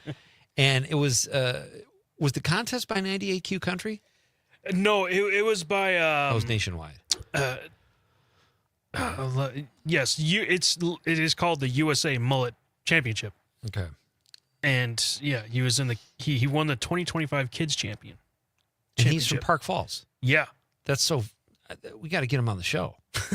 He was I believe he was on in Park Falls with too Joel? on radio, yeah. Okay. That's fantastic. really cool. Just and all the donations went to Home for Wounded Warriors. Yeah, so that's cool. Raised like $4,500 for Wounded Warriors just for having a bad hairstyle. No, I wouldn't say bad. I'd say that's rocking. I think you should grow out a mullet. Here's my issue. Like he's a good looking kid. He's got the hair up top, looks normal, but then it's like he's got a mullet with ringlets or something. It's a strange mullet. You think that's a normal mullet? He won a championship, okay? He did. Pete? And he won I'm a glad, and championship. the money went to a great cause. And I applaud the Coltonator. Love the name. But I wonder if he perms that mullet. Or a curling iron, maybe? I think I should, next year. Yeah. We should make a pact. Grow mullets? We start in January. Okay. And don't shave it until December. Yeah, I don't need a wife anymore. Honestly, I think my wife would go, "What are you doing?" No, we made a pact. Well, I had to. But congrats to the Coltonator. I love the name. The Coltonator. And raising all that money, it's great stuff for the Wounded Warriors. Outstanding. So let's get to some text. We've got Michael on the stream. Says he used to play Potopoly. It was like Monopoly, except the properties were different types of pot. And the houses and hotels were pounds and bales. I just do not know enough about pot to like. I know Northern California Sensimilla because Bill Murray said it in Caddyshack. That's about my knowledge. Was he talking about hay there? Of weed. Hay bales? Say again? Was he talking about hay bales? I don't know. Who, Bill Murray? No. No, I don't. Michael's text, I'm trying to give him some props here, but I'm not the guy. But it sounds like he had a pretty good time playing Monopoly. You think he can remember any of it? He remembered that. That's you remember probably that. the most. That's impressive. Thank you, Michael. Thanks for listening and thanks for the text. Paula, Conrad's mom, says, can't pick just one. Uno, sorry, and Trouble. I forgot about Trouble. Trouble's the one Trouble's you a push good the one. thing Yeah, and the you dice push- yep, roll over. yep, Yeah, that yep. was a good game. And Uno's always fun, but it can go on forever. And there's like so many different versions now too. And yeah, we used to argue over the draw fours and like. Yeah. There's a lot of room for argument there. Which I played one that had plus 12 in it. Draw 12 cards? Yeah. My God. At the end of the game, I literally had like almost a whole deck. And I'm like, all right, like, can we play something else? This isn't fun. He's like, it's fun for me. Conrad's losing. Let's start over. Steve from the 920, this is Conrad's dad, says, sorry is my all-time favorite board game. See, it's funny. Some nights the Kriegers are all over the board. You guys don't agree on anything. And then there are other nights like tonight where you're all in cahoots. I mean, Sorry was, we played that every single family game night. We did too. Sorry is a great game for kids. And then it's actually kind of fun because my daughter and I will still play and we'll keep a track of who's, ahead in the long run. And we do a little dance when we get to bump the other person, and we really do it up. I need to see that dance. Yeah. It's pretty fun. Steve from Florida says, sorry is my all-time favorite board game because it was our family go-to game, which brings back great memories. Trouble was also a great board game growing up with my siblings and cousins. Yeah, the game is kind of irrelevant. It's just about spending time together. Yeah. Arguing, laughing, whatever. John from Madison in the 608 says, love a game of Scrabble with my daughter. She is so smart, and I love to witness her brilliance and take some parental credit for the shellacking. It's curiously better than winning. I know exactly what you're saying, John. I was playing Scrabble. I don't mean to. I'm not laughing at John's text. I'm laughing because I played Scrabble once, and one of my cousins put the word "yike," like yikes, but she didn't do the plural. She put "yike." And I go, that's not. You could say that like Nike, yikey. Yeah, I get that would have if she had sold it like that, I might have accepted it. Oh no, it's yikey. Oh yeah, what are you? It's a shoe. It's the poor man's Nike. Yike. Nick from the 608 says my favorite board game is Stratego. That's a great one. Great pull, Nick. He says, but there are tons of board games to choose from, and so many games too. Basically, every day I play board games. Very fun way to pass time with family or friends. Totally agree. Great text. Thank you, Nick. Monica from Mount Horeb says, I hate Monopoly and Risk because my sister would always win. My favorite is Parcheesi. Now, there's a game from Isn't the that past. one of the ones that you have to like say it to win or something like that? Parcheesi? Yeah. Maybe. Because it's like Yahtzee, It's one of the few board games that has dairy in the title, which impresses me. It's a great Wisconsin game. It's a great Wisconsin game. All right, we're going to break for the news, and when we come back, Arthur Ursing from Wisconsin Foodie will be here. We're talking food. Join the fun, folks. Text Arthur a question. He's a great guest. It's going to be a lot of fun. It's Pete Schwaba and Nite Lite on the Civic Media Radio Network.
weekend. Current temp is 30.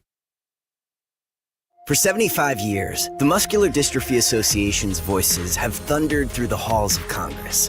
For 75 years, we've willed the impossible into existence. For 75 years, the MDA community has pushed the science, shifted the narrative, and established the field of neuromuscular medicine. And until that day when this is all a thing of the past, you couldn't stop us if you tried. Join us and celebrate 75 years of breakthroughs at MDA75.org. I was stuck in a state of panic and endless rituals, so I made the call. Mental health care works when you make the call. Visit mentalhealthcareworks.org. A message from the American Psychiatric Association Foundation. We are the National Park Foundation, and together with you, we're creating a future where every person, every generation, gets their chance at an unforgettable moment. Learn more at nationalparks.org/foundation. Small businesses are the heart of America. As the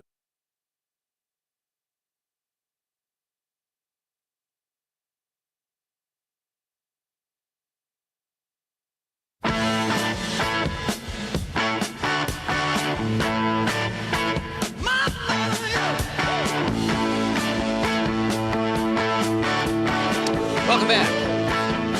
I'm Pete Schwaba. This is Nite Lite. Hey, if you're looking for something to do on December 4th in Madison or the Madison area, please come on out to the Atwood Music Hall. We are screening my film, The Godfather of Green Bay, sponsored by the John and Gordy Morning Show on WMDX here at Civic Media and Downdren's Distilling. It's going to be a great night. It's a fun movie, lots of laughs. Tony Goldwyn, Lauren Holly, Thomas Lennon, Lance Barber, a host of local actors as well. A really fun night. $1 from each ticket sold goes to the Dane County Humane Society. Tickets are only $10, and it's going to be a really fun night. John and Gordy are going to introduce the film, then they're going to host a Q&A with me. And, I mean, $10. Conrad, at prices like that, you cannot afford not to go. Yeah, that's You're true. going to be there, too. I will. So you can come on out and meet Conrad for the first time. You can put a face with the voice, right? Yeah. Okay. No, yeah. You're just looking for a free trip to Madison, aren't you? You can admit it. You're going to go down to the... Well, I just really want to see the movie again. on a big screen. Hey, It's a Yeah. great movie for a big screen. There's big laughs. It's a great movie to see with an audience. It's just a comedy set in northern Wisconsin. Lots of fun Wisconsin bar characters. Come on out on December 4th. All right, I'm going to pivot here and move to... This is great. I love having Arthur on the show.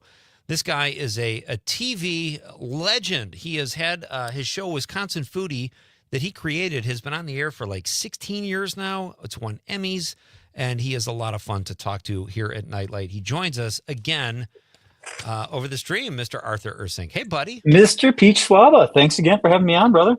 Oh, it's my pleasure. It's always great to have you here. How's everything going in Milwaukee? Oh, things are great here. I mean, Milwaukee is a fantastic place, and it's crazy when we're on the road. Like, we've been doing this for a while, like you said, 16 years and plus, and the thing I hear the most about is like everybody asks, "Ooh, how's Milwaukee? Are you all right?" And there's this sense out in the world that Milwaukee is such a dangerous place, and I can reassure you, it's a fantastic city. It's not as dangerous as everybody thinks out there. You know what I think the problem is, Arthur, and I'm not trying to stereotype anybody here, but a lot of people in small towns get their news. All they see is what's on TV. Yeah, a lot of times they don't go to these towns. And it's like, sure, there are bad things that happen in big cities periodically, but they happen in small towns too. And you don't really ever hear about them. But you're right, Milwaukee, my son lives in Shorewood. It's just it's a great town and with great restaurants, that must excite you. Shorewood alone has great restaurants. I'm really excited. There's a new restaurant moving in, Lebanani. It's a Lebanese restaurant moving into the old Butterman space, and it's going to be bonkers. I'm really excited for that.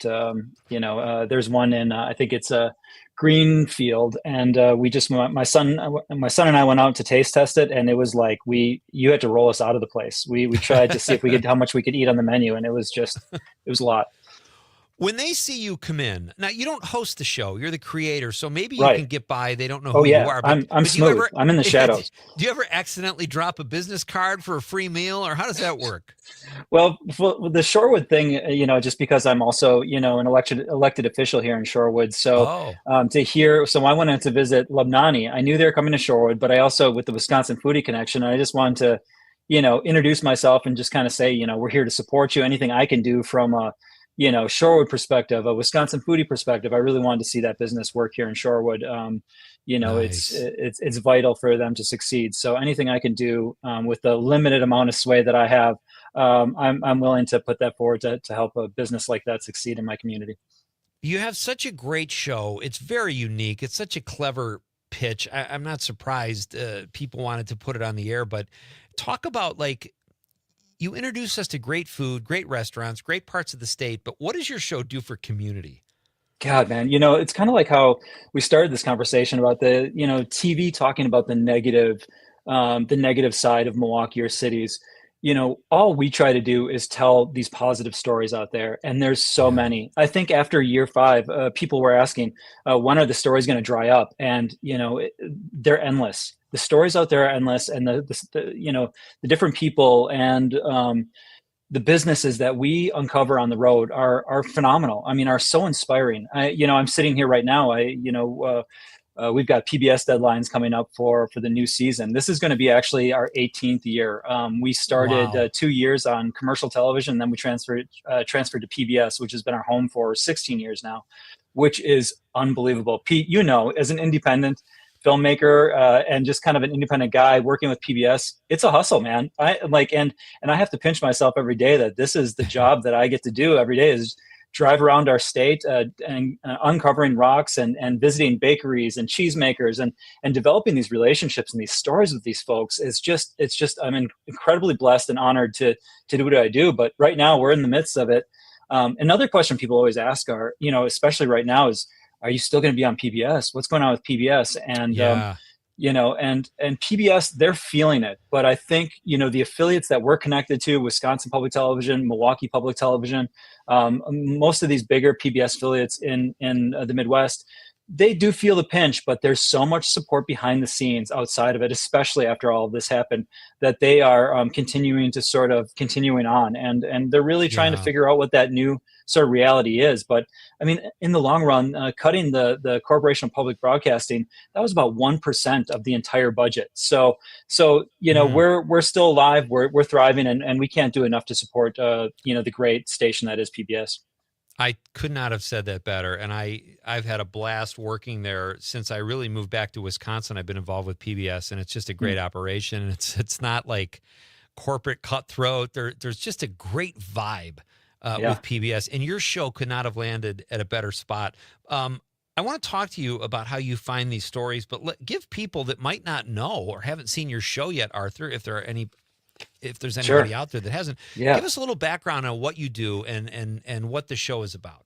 Yeah, I mean, the beautiful thing about our show is we're just discovering the stories in your own backyard. We're kind of harnessing that, that sort of the passion and the energy around food television right now, and we're trying to make the people in our restaurants, our cheesemakers, our farmers, we're trying to make them the celebrity, right? We're trying to give them the spotlight. And and at first, people sort of were hesitant to let us in, but now we're hearing from people that have been on the show, they're just showered with attention. And that can't come at a better time in Wisconsin right now, when people are out there, dairy farmers and all sorts of people are sort of struggling to figure out this new reality in the food sort of ecosphere, to get people to go into restaurants. And those restaurants that they're going to are supplying, or I should say, are supporting all these local farmers and cheesemakers. It's this beautiful sort of local economy that we're making, this engine that we're making run. And it's truly a beautiful thing to hear that, a cheesemaker that we profile, will call us the next day and say, we sold out all of our cheese, and you're just like, oh my gosh. I sit in a little studio. This is my studio. This is where Wisconsin Foodie happens, right? And either I'm on the road shooting, or I come back and I'm sitting in front of this computer, I'm editing the episodes, and I kind of lose touch with the greater sort of world out there. So when I hear that people are sitting there, that are watching and responding, man, that makes my heart just beat. I mean, that's my life force. I know, the monetary, aspect of Wisconsin foodie isn't what drives me. It's really this passion to change our community and to change people's minds about local food and these great stories that we have in our own backyard here. My guest is Arthur Ursink. He is the creator and producer of the wildly popular show Wisconsin Foodie, the Emmy-winning show Wisconsin Foodie. Thanks, it's always great to have Arthur here. Yeah, no, you're very welcome, and thank you for being here, because I feel like, as I get older and as other people I talk to, there seems to be a real focus now on just what you're saying. Where does the food come from? What's in the food? You have an emphasis on that, which I think is so great. So you're providing a service too. It's not just entertainment; it's entertaining, Right. but you're educating people too. When you're out there, or maybe not even when you're out there, what grabs you? Have you ever said, I've got to do a story on this, or this location, or this food? What really catches your attention? Honestly, working on one right now, and it's something that I've been working on I've been trying to work on for a very long time. This golden egg that I've been searching for, and it's the story about the Amish. The Amish are just a fantastic group of people that live off the land. And when you talk about local food, I mean, these folks are the epitome of organic, local. They're doing everything by hand, and it's a really hard story to tell, because the majority of the Amish folks don't want to be on camera. They don't mind talking to you about what they do. They don't mind inviting you in, but they don't want to be on camera. It's really part of their, I don't want to say it's just part of their sort of their being. And I was in works for a really long time. I mean, some of these stories take years to develop, Pete. I mean, as you know, it's like something, it takes a long time to develop a relationship, because I'm all about relationships. I really think they're extremely valuable, especially what I do. Because when we approach a story, sometimes it's just me with the camera, and I'm spending the day with somebody that maybe has never been on camera or hasn't spoke to other people in a month or something, because they've been so busy on the farm. So, so I'm trying to create this really intimate atmosphere where somebody can really talk, and let their story go and let their heart go. But I was able to connect with an Amish farmer from that runs a cheese creamery called Kingston Creamery. His name is Nelson, and this is the most fantastic human I've met in a long time. Just his energy and his passion. I had to work through him through a middleman for a long time, and and then he would get on a different sort of phone, and it was just the communication took a long time to develop, and it took a long time for him to open up. But finally, he let us into his creamery, and his whole community is all about. They're rooted in small family farms, dairy farms, that produce the most high quality milk you could imagine. And what they've all done is they pooled in to have this milk processing and cheese facility. When we walked into this place, it's in Cambria, Wisconsin. You drive past, you not think much of it. But when you go into this cheese making facility, it is one of the more modern facilities you'll ever see in your life. It's the most beautiful facility, so clean. Wow. And they are making, I swear, the best blue cheese I've ever had in my mouth. I mean, it is, the blue cheese is knock your socks off. And, I hope after the episode, so I'm working on this right now, this story right now, and it's really inspiring. Every time I watch it and I hear this guy talk, I'm just like, it becomes like the weight on my shoulders to be able to tell this guy's story, to make sure that he just sells every last ounce of blue cheese he has. And, and I don't think I need to do much with this one, because it is, frankly, it's incredible. The story is incredible. The cheese looks amazing, and people are going to run to their store to find this cheese. That is so cool. I love the passion in your voice, Arthur. It is like a documentary. I get excited, man. You got to get the trust, and then you get people to open up. It's so great. Yeah. We have about a minute. We have to do a short break, and then we'll come back and finish our conversation. But the show is starting up again or the new season drops in February, correct? That's right. Yeah, February, Wisconsin PBS, Milwaukee PBS. It's that first Thursday in February, and man, we are really excited for this new season. I like to say that every new season is like better than the next, and this one is special. And maybe after your break, we can dig into why it's so special. Fantastic. We'll do that. I have to ask you too quickly. Are you a board game guy? Do you have a favorite board game? Ooh, I like Life. Oh, nice. Okay, we've got a few votes for life tonight. That's fantastic. All right, Arthur Ursink is here. He's the creator of Wisconsin Foodie. He's going to tell us about their new season, which drops in February on PBS. And maybe I'll ask him how many Emmys he's won. If we could get some tips for Thanksgiving, we'll cover it all with Arthur after this very short break. Don't go anywhere, folks. It's Pete Schwaba and Nite Lite on the Civic Media Radio Network. Ride like a 747 and you lose yourself in the sky among the clouds in your heaven goes. Let this groove, light up the fuse, it's alright, alright, alright. Let this groove, sit in the shoes and stand up, alright, alright. Let me tell you what you can do.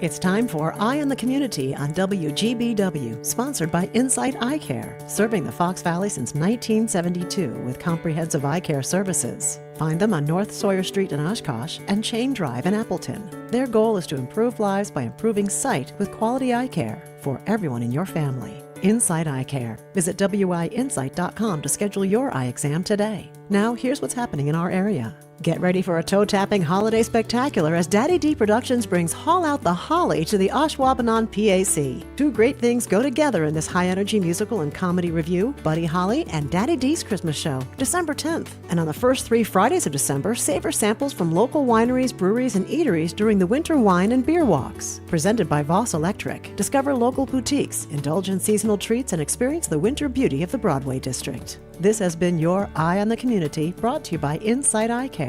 If it's happening in the Green Bay area, it's on WGBW. It's the Eco Minute, powered by Clean Wisconsin, your environmental voice since 1970. I'm Amy Barrio.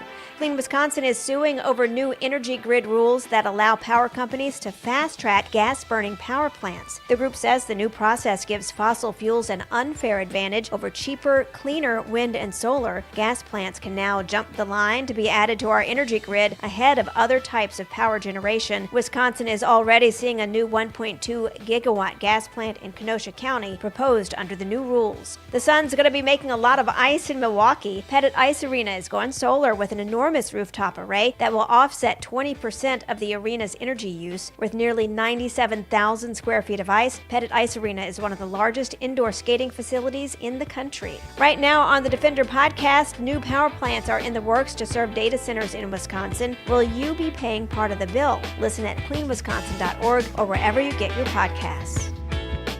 Hey, do you want to win free smoothies for a year? It's Amanda with another new Wisco 411. And this weekend, there is a brand new tropical smoothie cafe opening on Military Avenue, and you can help them celebrate their grand opening. The first 50 guests who arrive in cafe on Saturday, November 22nd will receive free smoothies for a year. And don't worry if you're not one of the first 50, because with any purchase throughout this weekend, you'll get a free smoothie as well, but just one. Go to WGBW.FM and click events.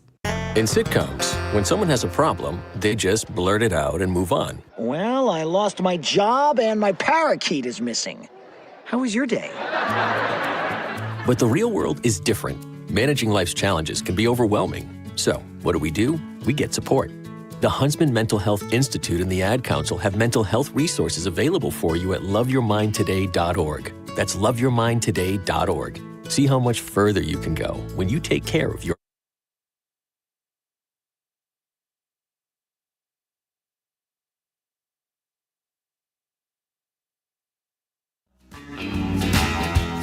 Get up home, I wanna drive them home. When you're feeling blue, welcome back. We are nearing our end of hour 2 and doing it in style with Wisconsin Foodie creator and producer Arthur Ursink. His show has been on for 18 seasons now, if you include the preamble before PBS, right, Arthur? That's right, sir. That's a heck of a run. Man, that's crazy. I don't even know. I don't even know. And I've been working with somebody named Gary Denny for pretty much 16 years, and I know Gary, and that's surprising enough. I'm surprised that survived Mr. Denny for all these years. But I just try to stay out of his way. I get an occasional text, "Hey, you're doing a good job. Thank you, sir." And then I just oh God, when I see his text, I get the shakes. I get a little nervous. I love it. It's great, and Gary's great too. But you have you ever you've been running the show for so long, and I can still hear the passion in your voice. But have you ever considered like stepping down and letting someone else like Conrad maybe produce it? Is that an option? Conrad, what you interested? I mean, I'm looking at retirement soon. I mean, look at me. Just the grays are coming in. I'm looking towards my life on the beach soon. So that started as a joke, and now I realize I might be out of producer. So let's backtrack there. Okay. All right. Hey, so you've got tell us about the new season. Is there a theme or particular stories you're excited about, Arthur? Just to talk about the whole season. I'm sitting here, I'm behind the scenes, but I really have to shout out my partner here, Luke Zahm. I mean, he is just a fantastic ball of energy as well, and I think between the both of us, we just kind of bring this just ultimate passion for the state, for its food, and I couldn't do it without him, his wife Ruthie, another friend of ours, Lucy, and Viroqua. This crew has been really vital to the production this year, and really excited to share the new season. I know one particular episode that I hope hits hard. I don't know how it's going to hit, but I think our demographic's going to love it. And but it's about a famous cookie from the 1960s in Madison. It's called the Gorilla Cookie. I'm not sure if you've ever heard of the Gorilla Cookie. But it was a symbol of like the counterculture in the 60s in Madison. And it has so many weaving and interwoven stories into this cookie. You'd never know what's gone into it by just looking at this meager, humble cookie, everything that has gone into this cookie. So really looking forward to sharing that particular story. The only thing I remember about the Gorilla Cookie is Fred Sanford. Remember, he used to if I had looked like you, I'd stick your face in some dough and make a gorilla. It's a terrible joke, but that's the only time I've ever heard. This is more of the not like this is like the the rebel, like the urban warfare sort of guerrilla fighter. Okay, that's different. Yeah, all right. Yeah, that's great. So really excited about that story. I'm excited about all the stories. I'm like whatever story I just worked on, I'm the most excited about because they're all really cool. How much of your year is spent out shooting?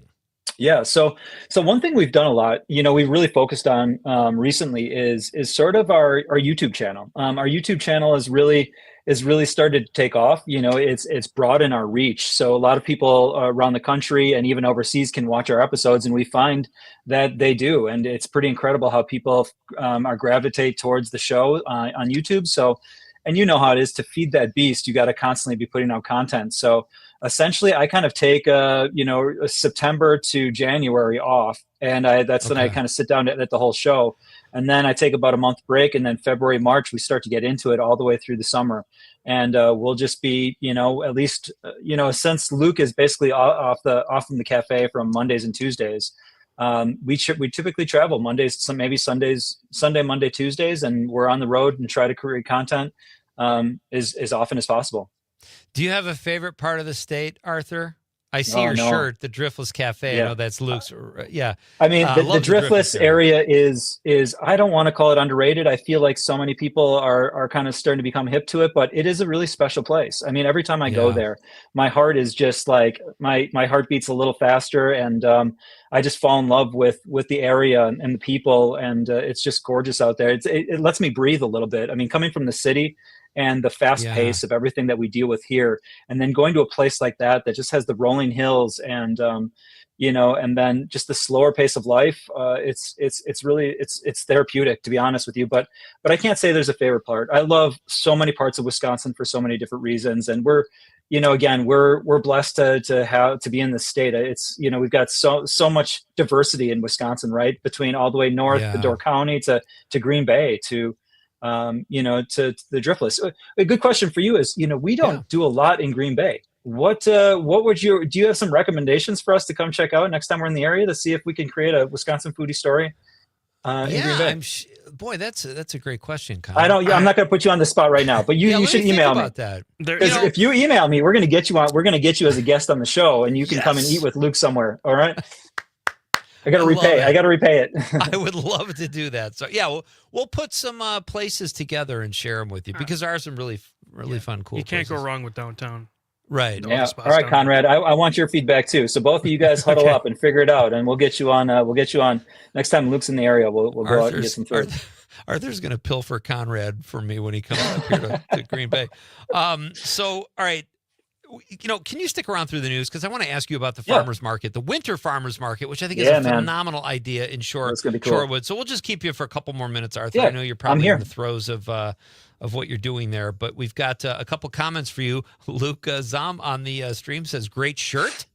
All right. I think he's in cahoots there. And then Cheryl Kuhn, a fan, says, are the foodies coming on? So she was pretty excited to have you in too, obviously. Yeah, so we love Cheryl. Cheryl's a super fan. We love her. Excellent. All right. Sydney Politics says his favorite board game is backgammon. Michael Olson, who did the Pot-opoly game, which I still am trying to wrap my head around how you have a theme, a Monopoly pot theme, but I believe he did it. He said, I remember think there's a pot everything theme. Yeah, probably. He says the houses and hotels were pounds and, I thought he retexted something. I think I'm reading the same text. All right. And Dave on the stream says Hughes and Q's. All right, we're going to do the news, and we're coming back for Act 3. Arthur's going to give us a few more minutes. I'm going to ask him about the winter farmers market in Shorewood, which sounds fantastic. This is Pete Schwaba and Nite Lite. Don't go anywhere. It's the Civic Media Radio Network. I can remember when I caught up with a pastime intimate friend. She said, but you're probably going to say I look lovely, but you probably don't think nothing of me. She was right.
News.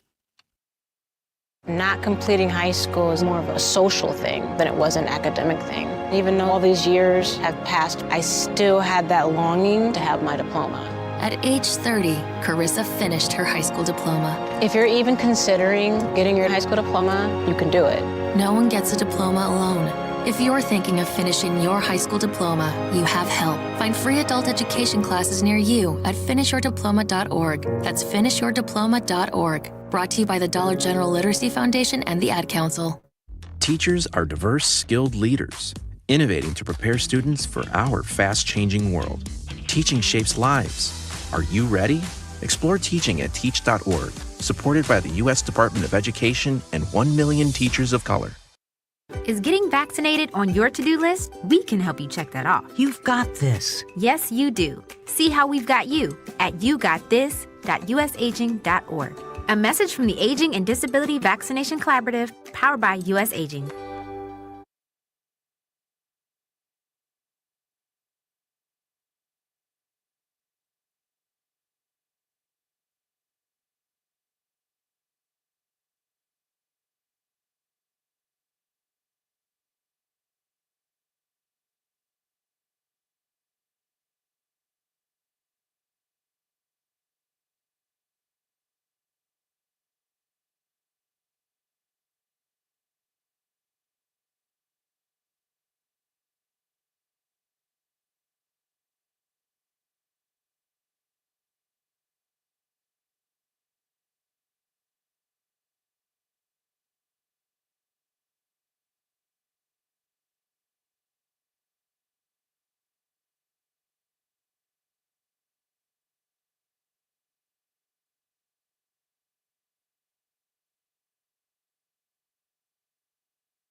I'm meteorologist Mace Michaels. Cloudy sky with drizzle into Thursday morning, a low only in the mid-30s. Mostly cloudy Thursday afternoon, a high in the upper 40s. With sunshine, a high in the mid-40s Friday. Dry weather's expected to continue into the weekend. Current temp is 30. Every 15 seconds, someone is diagnosed with cancer. If it's happened to you or someone you love, the American Cancer Society can help at every step of the journey. Visit cancer.org today. Doctors Without Borders is delivering life-saving medical care where it's needed most in communities around the world. From bandaging war-wounded patients in Sudan to providing clean drinking water in Haiti, we're in more than 70 countries worldwide, bringing patients from sick to recovering, from emergency to aid, from crisis to care. This life-saving care is made possible by a global movement of supporters like you. Thank you. The Elder Care Locator is here to help you live your best life as you age at home. Our call center advisors are ready to connect you with trustworthy local experts. Help is just a phone call away at 1-800-677-1116. Being blind doesn't look how others may think. Retinitis pigmentosa aimed to overwhelm my family. It tried to cut me down. I know where to find support.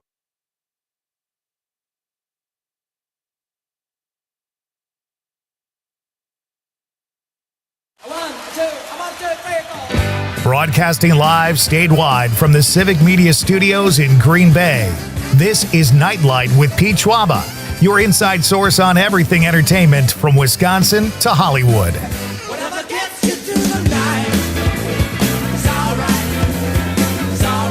And now, a guy who binge watches TV for a living but doesn't get paid, Pete Schwaba.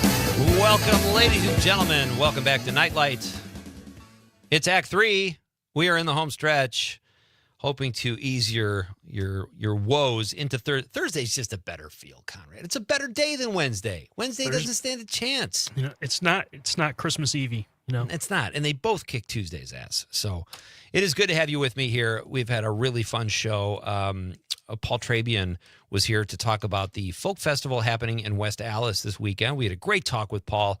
Shali Pittman, who is my, we might swap names. Shali Schwaba, Pete Pittman. They just sound better, and I don't see the harm in that. It's not, it's not bad. I feel like my showbiz career would have had a better trajectory if I had a better last name. You could always, you could have always just changed it. Yeah, it's easy for you to say. So it was fun talking to Shali. That was great. And now we've got Arthur Ursink, who we will be back with in just a moment here. Coming up at 7:20 in the studio, Hannah Lopez from NBC 26 here in Green Bay. We are both DePaul graduate. Well, I almost graduated. We both went to DePaul University. I went there. I pulled a Bluto from Animal House. I went for 4.5 years and did not graduate because I switched majors. Started getting stand-up comedy work. So I said, see you, DePaul.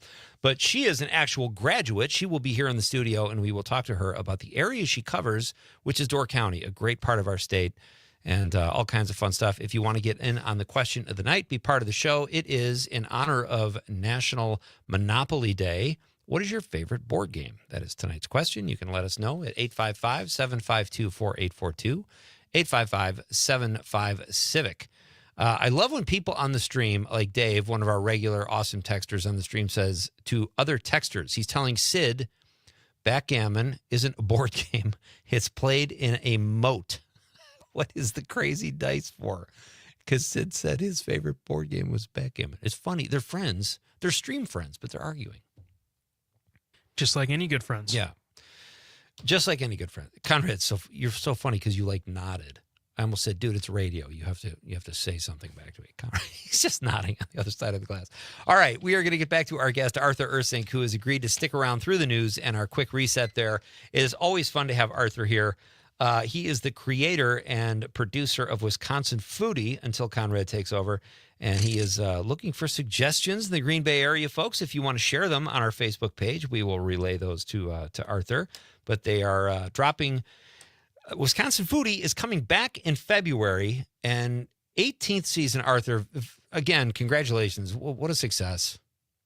Thank you, brother. I really appreciate that. And I'm just fortunate they let me keep doing this, man. It's just, it's been such a fun ride. And every year I'm just like, okay, we get to do this one more year. Okay, let's go. And, also grateful for all the supporters we have. We have so many, like the Dairy Farmers of Wisconsin have literally sponsored our show for 16, 17 years now. So that says so much about the relationships that we've created, and just love that so much. That's great. And it's great that you have that attitude. There's a little gratitude with your hard work. It's just fantastic. All gratitude, my friend. All gratitude. Yeah, exactly. Yeah. No, I hear you. You mentioned something earlier in our text exchange, a winter farmer market. I love this because we need stuff to do in the winter, and why not have something around food? Tell us all about that happening down there. Yeah. So, on my free time, we decided 10 years ago, we decided to start a farmer's market in Shorewood. I moved to this community. It's a suburb just north of Milwaukee. And when I moved to the community, there's so many people here that just love good food. I mean, it's just like this huge appetite in the community, but there was no farmer's market. So I think one of the first missions I set forth to do was start a farmer's market with another group of individuals. And throughout those 10 years, it's just grown and grown, and now we take up basically a half a mile in Esterbrook Parkway, and it's the Milwaukee parks are just so fantastic. They've built gates. They close off the street on Sundays 9 to 1:30, and we have over 70 vendors at this point, and we see thousands of people walk through. And I call it food church because it's Sundays. People come, and they are just, everybody has a smile on their face. And it is fantastic. Unless they're a vendor that they love isn't there, then they're not happy. But I would also say this: we do market match with SNAP benefits. So if somebody comes in and they have their EBT card, and they're looking for $20, $40 in SNAP in their benefits, we have the system. We process all of that, and we offer a match for their SNAP benefits. So if they ask for 40. Wow. We give them $40 extra so they can shop the market with $80. And that money is I don't want to say restricted. It is restrictive to fresh food, fresh veggies, bakery, not so much like prepared foods, but, all the fresh goods. And we have seen such an uptick in that in the last couple of years. It's amazing the amount of traffic that is coming in to use their SNAP benefits at our farmers market. And it's just, wow. It's incredible. So when all this discussion comes up, it just breaks my heart because there's so many people dependent on it, and they're there shopping with local farmers, right? Those farmers are those farmers are getting paid, and they're getting fresh food, and I think there's just such a stigma with it, and it's just really sad that narrative is out there, and we're not supporting these benefits. So a lot of misinformation, and it's everybody wins with what you just said. It's like there's no losers in that scenario. That's just so cool.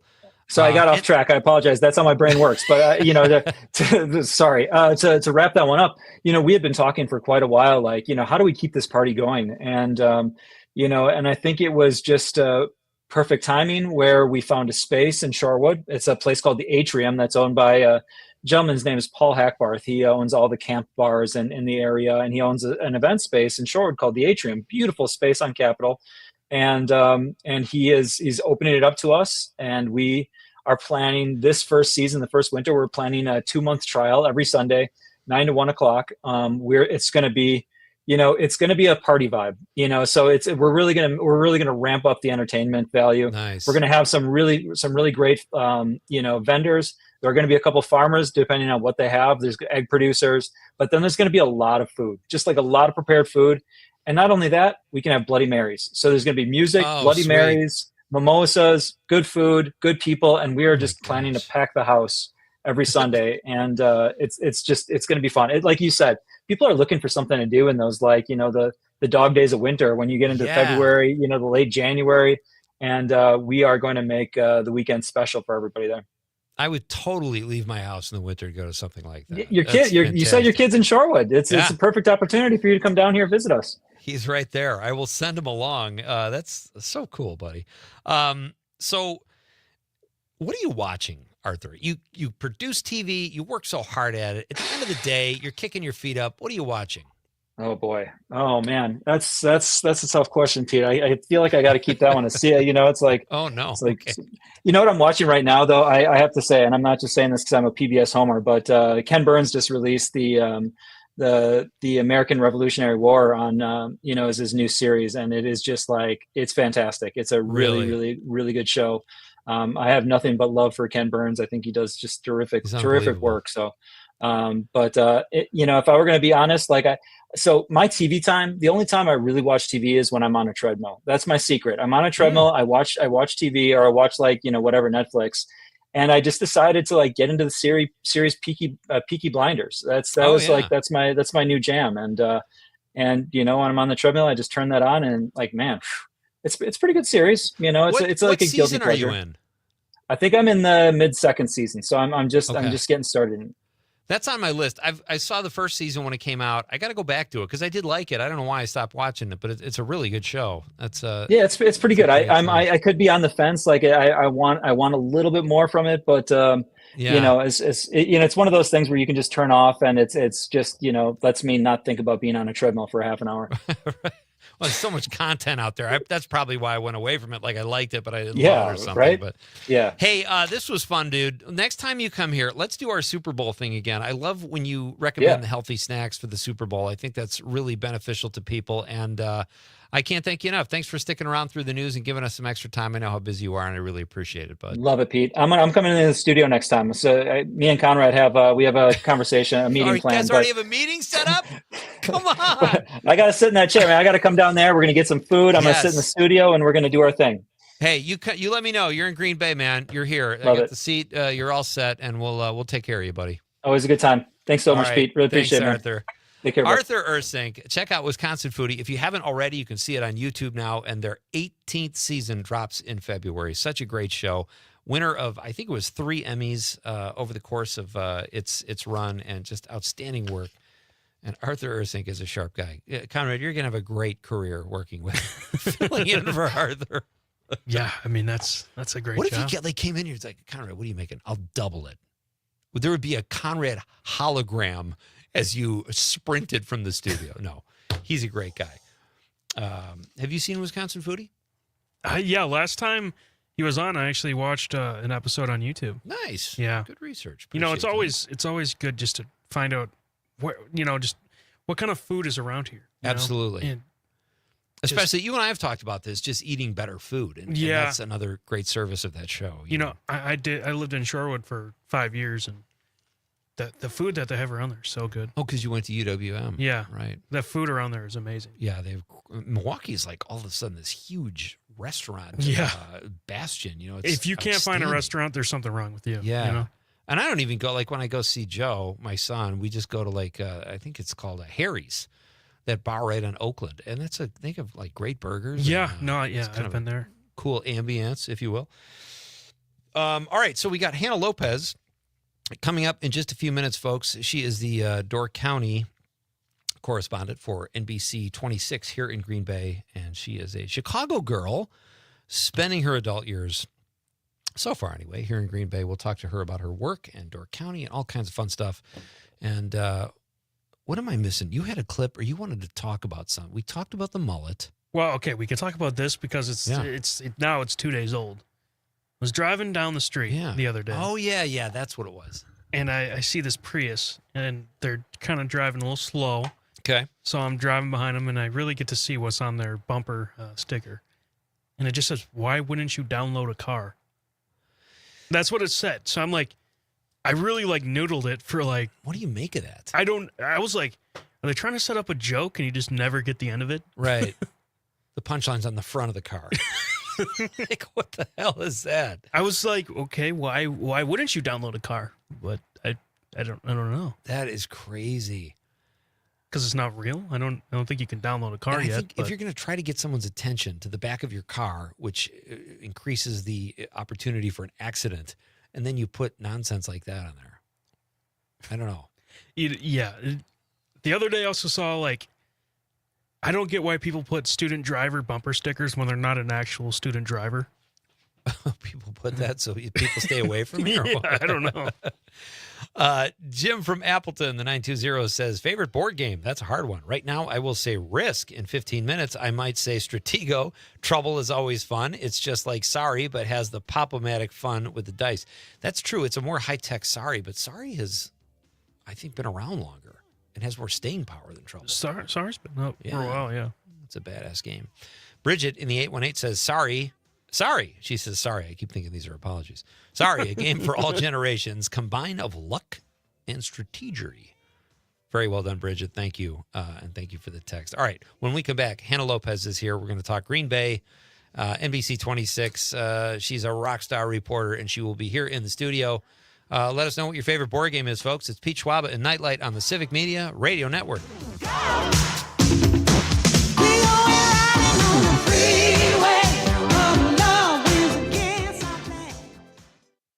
97.9 WGBW and WGBW.FM. My part-time service in the Army National Guard makes it possible for me to be more for the community I call home. My training helps me at work when I lead by example. The Army National Guard has taught me the value of showing respect to those I come in contact with each day. My service also allows me to be there for my community in ways others can't. I help my hometown recover after nature strikes. My service in the Army National Guard allows me to keep my country and those I care about safe from threats. I also work with a network of professionals that help me succeed and accomplish the mission. Plus, the Army National Guard education benefits make getting a higher education a reality.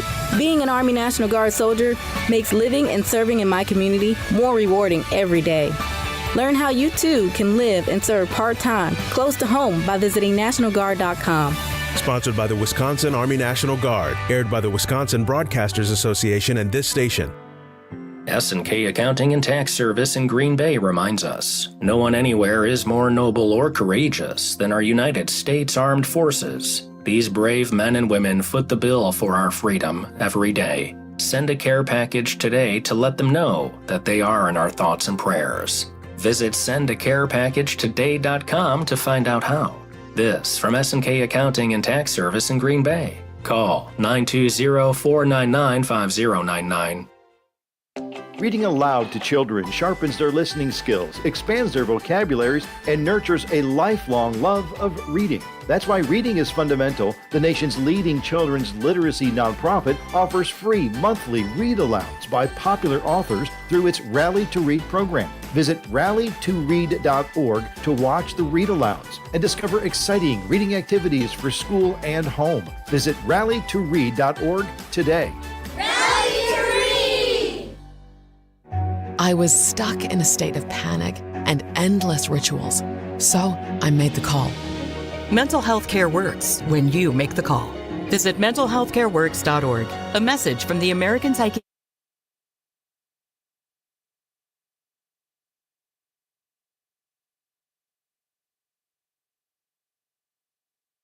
You want me, I want you, baby. My sugar boo, I'm levitating. The Milky Way, we're renegading. Yeah, yeah, yeah, yeah, yeah. I got you, moonlight, you're my was like waiting for your point. I'm like, I think Conrad just likes the song. He wants to keep it going. That was 10 seconds. He doesn't want me to compromise it and start talking.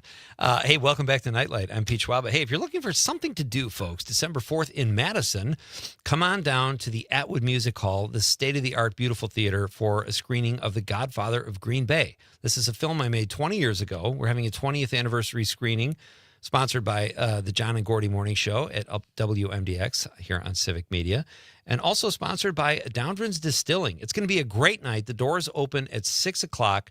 Film starts at 7. It's about an hour and a half, and it's just going to be a blast. It's a fun movie to watch with an audience. Tony Goldwyn is in it, Lauren Holly, Tom Lennon, Lance Barber, me, Tracy Thorpe, Eric Price, just a great cast of characters and great character actors from the Midwest.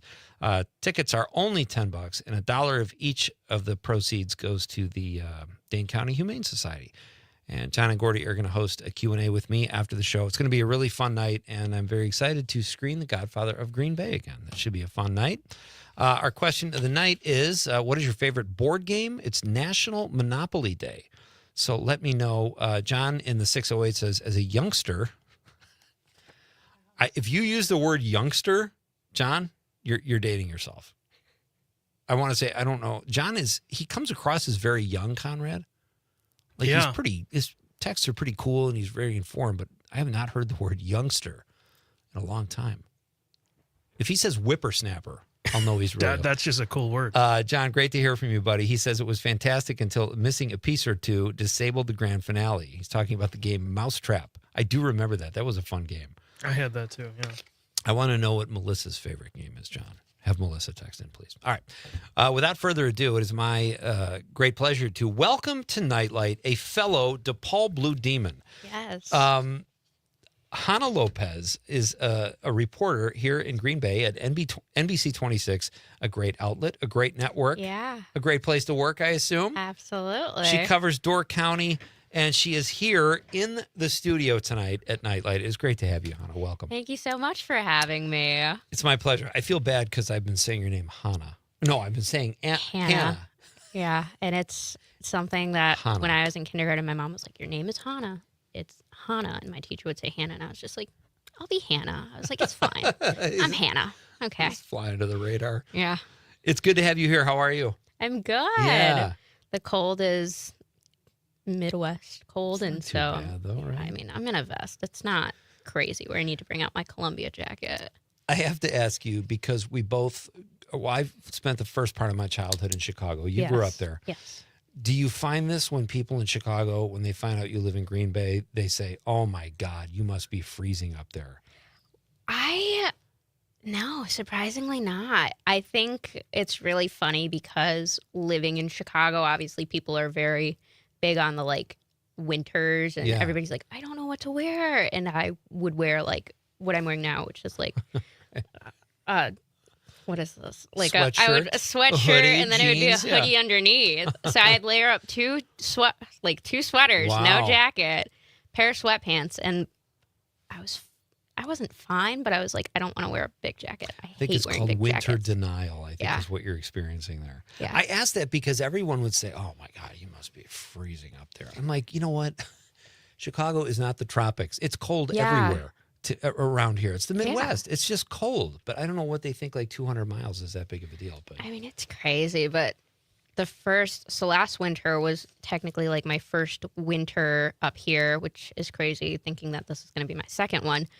But I was just I wore snow pants probably a handful of days, which I was expecting. The way people were painting it out, I was like, oh, I'm going to be wearing snow pants the whole winter. Right. This is going to suck. All right. And then I was just it's been 10 days. What is happening? That's not too bad. It wasn't, but I was just cracking up. I was like, I need to get everything. I need to get the overall snow pants. I need to get long johns. I need to get new snow boots. All right, so we have to cover something before we move on, and I ask you all about your really cool gig at NBC 26. You know my wife's cousin, Eric O'Neill. Oh, my God, Eric. I saw Eric a couple weeks ago. Hey, Eric, if you're listening. He hates this show. I guarantee he's not. Oh, my gosh, he cracks me up. Yeah, I typically work out of Door County where I live. So I rarely see Eric, but when I do, it's like the best time. I'm like, "What's up, Eric?" And he'll be like, "Hey." Yeah. He's great. He's a cut up. He's a great guy. Amazing. So let me get this straight. All right. So you cover Door County for NBC 26, but you live there. I do. I didn't realize that. Okay. I do. I live in Sturgeon Bay? Sturgeon Bay. Nice. My boyfriend's running joke is like, he works in Green Bay. So his running joke was like, if we moved 5 minutes north, like he would have to get a completely new job. He's like, I'm not driving, not driving any longer. And It's I'm not like, that bad, right? well, it's 45 minutes. It's not bad, but then like with the winter coming and, you know, Yeah. the deer and But dark. you like lived in Chicago. You're used to the Chicago freeways are the worst yeah, in the world. but they have streetlights. Yeah, that's the true. difference. And no deer. And no, well, You might hit a person. people, coyotes. I've been seeing like in videos. I saw a video somebody posted. I think it was like Chicago creatures on Instagram Oh or my something. And it gosh, was really? a coyote in downtown Chicago, like right across from the Art Institute. And I was like, oh, okay. That's back. Because I That remember that is- was the thing when I was in high school that there were coyotes. Like, No kidding. oh, it was great. Oh, that I actually love that. Yeah. I went to Lincoln Park High School. Oh, so yeah. I was like, there was a day that we were like on lockdown because there was a coyote at Oz Park. And I remember this clearly because I could still see it. Like the people I had on Snapchat being like, guys, this is the end, da da da, like being really dramatic. And I was like, this is nuts. It's great. All right. Hannah Lopez is here. We're going to talk. You're saying a lot of familiar places to me. So we'll talk about that. And we're going to talk about Door County when we come back because she lives in Door County and she covers Door County for NBC 26 here in Green Bay. Melissa from the 608 says, sorry, I'm late to the game, boys. Balderdash. I knew Melissa was going to say Balderdash. Did you know that, Conrad? I just had a feeling. You just had a feeling? I had a feeling. Sorry. All right. We're coming right back. It's Nite Lite with Pete Schwaba on the Civic Media Radio Network.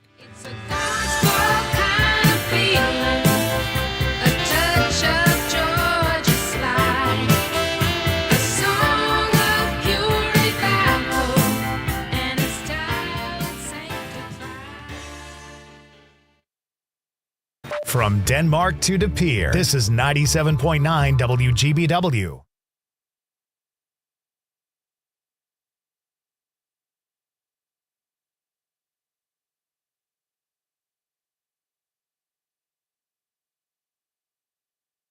ABC News, I'm Dave Packer. The White House now in possession of the bill passed by Congress to compel the Justice Department to release the Epstein files, say two senior Republican aides. This is today. Attorney General Pam Bondi says the DOJ now has new information on the Epstein files. There's new information, additional information, and again, we will continue to follow the law, to investigate any leads. If there are any victims, we encourage all victims to come forward, and we will continue to provide maximum transparency under the law. President Trump's hand-picked U.S. Attorney Lindsay Halligan revealing to a judge the full grand jury never saw the indictment against former FBI Director James Comey. Comey's lawyer is asking the whole case be thrown out. Venezuelan President Nicolas Maduro says he's open to dialogue with President Trump. This amid a U.S. military buildup in the region and as Trump continues to weigh whether to strike targets inside of Venezuela. This is ABC News.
I'm meteorologist Mace Michaels. Cloudy sky with drizzle into Thursday morning, a low only in the mid-30s. Mostly cloudy Thursday afternoon, a high in the upper 40s. With sunshine, a high in the mid-40s Friday. Dry weather's expected to continue into the weekend. Current temp is 30. The possibility of lung cancer can be pretty scary, especially if you're one of approximately 8 million current or former smokers at high risk. That's why SaveByTheScan.org wants you to know that now there's a breakthrough low-dose CT scan that can detect lung cancer early, and it only takes 60 seconds. You stop smoking, now start screening. For an easy quiz to see if you're eligible, visit SaveByTheScan.org. It could save your life. SaveByTheScan.org is brought to you by the American Lung Association's Lung Force Initiative and the Ad Council. We are the National Park Foundation, and together with you, we're creating a future where every person, every generation, gets their chance at an unforgettable moment. Learn more at nationalparks.org/foundation. Small businesses are the heart of America. As the nation's largest nonprofit resource of expert business mentoring, SCORE has helped millions of entrepreneurs build their businesses. For free, find a mentor today at score.org.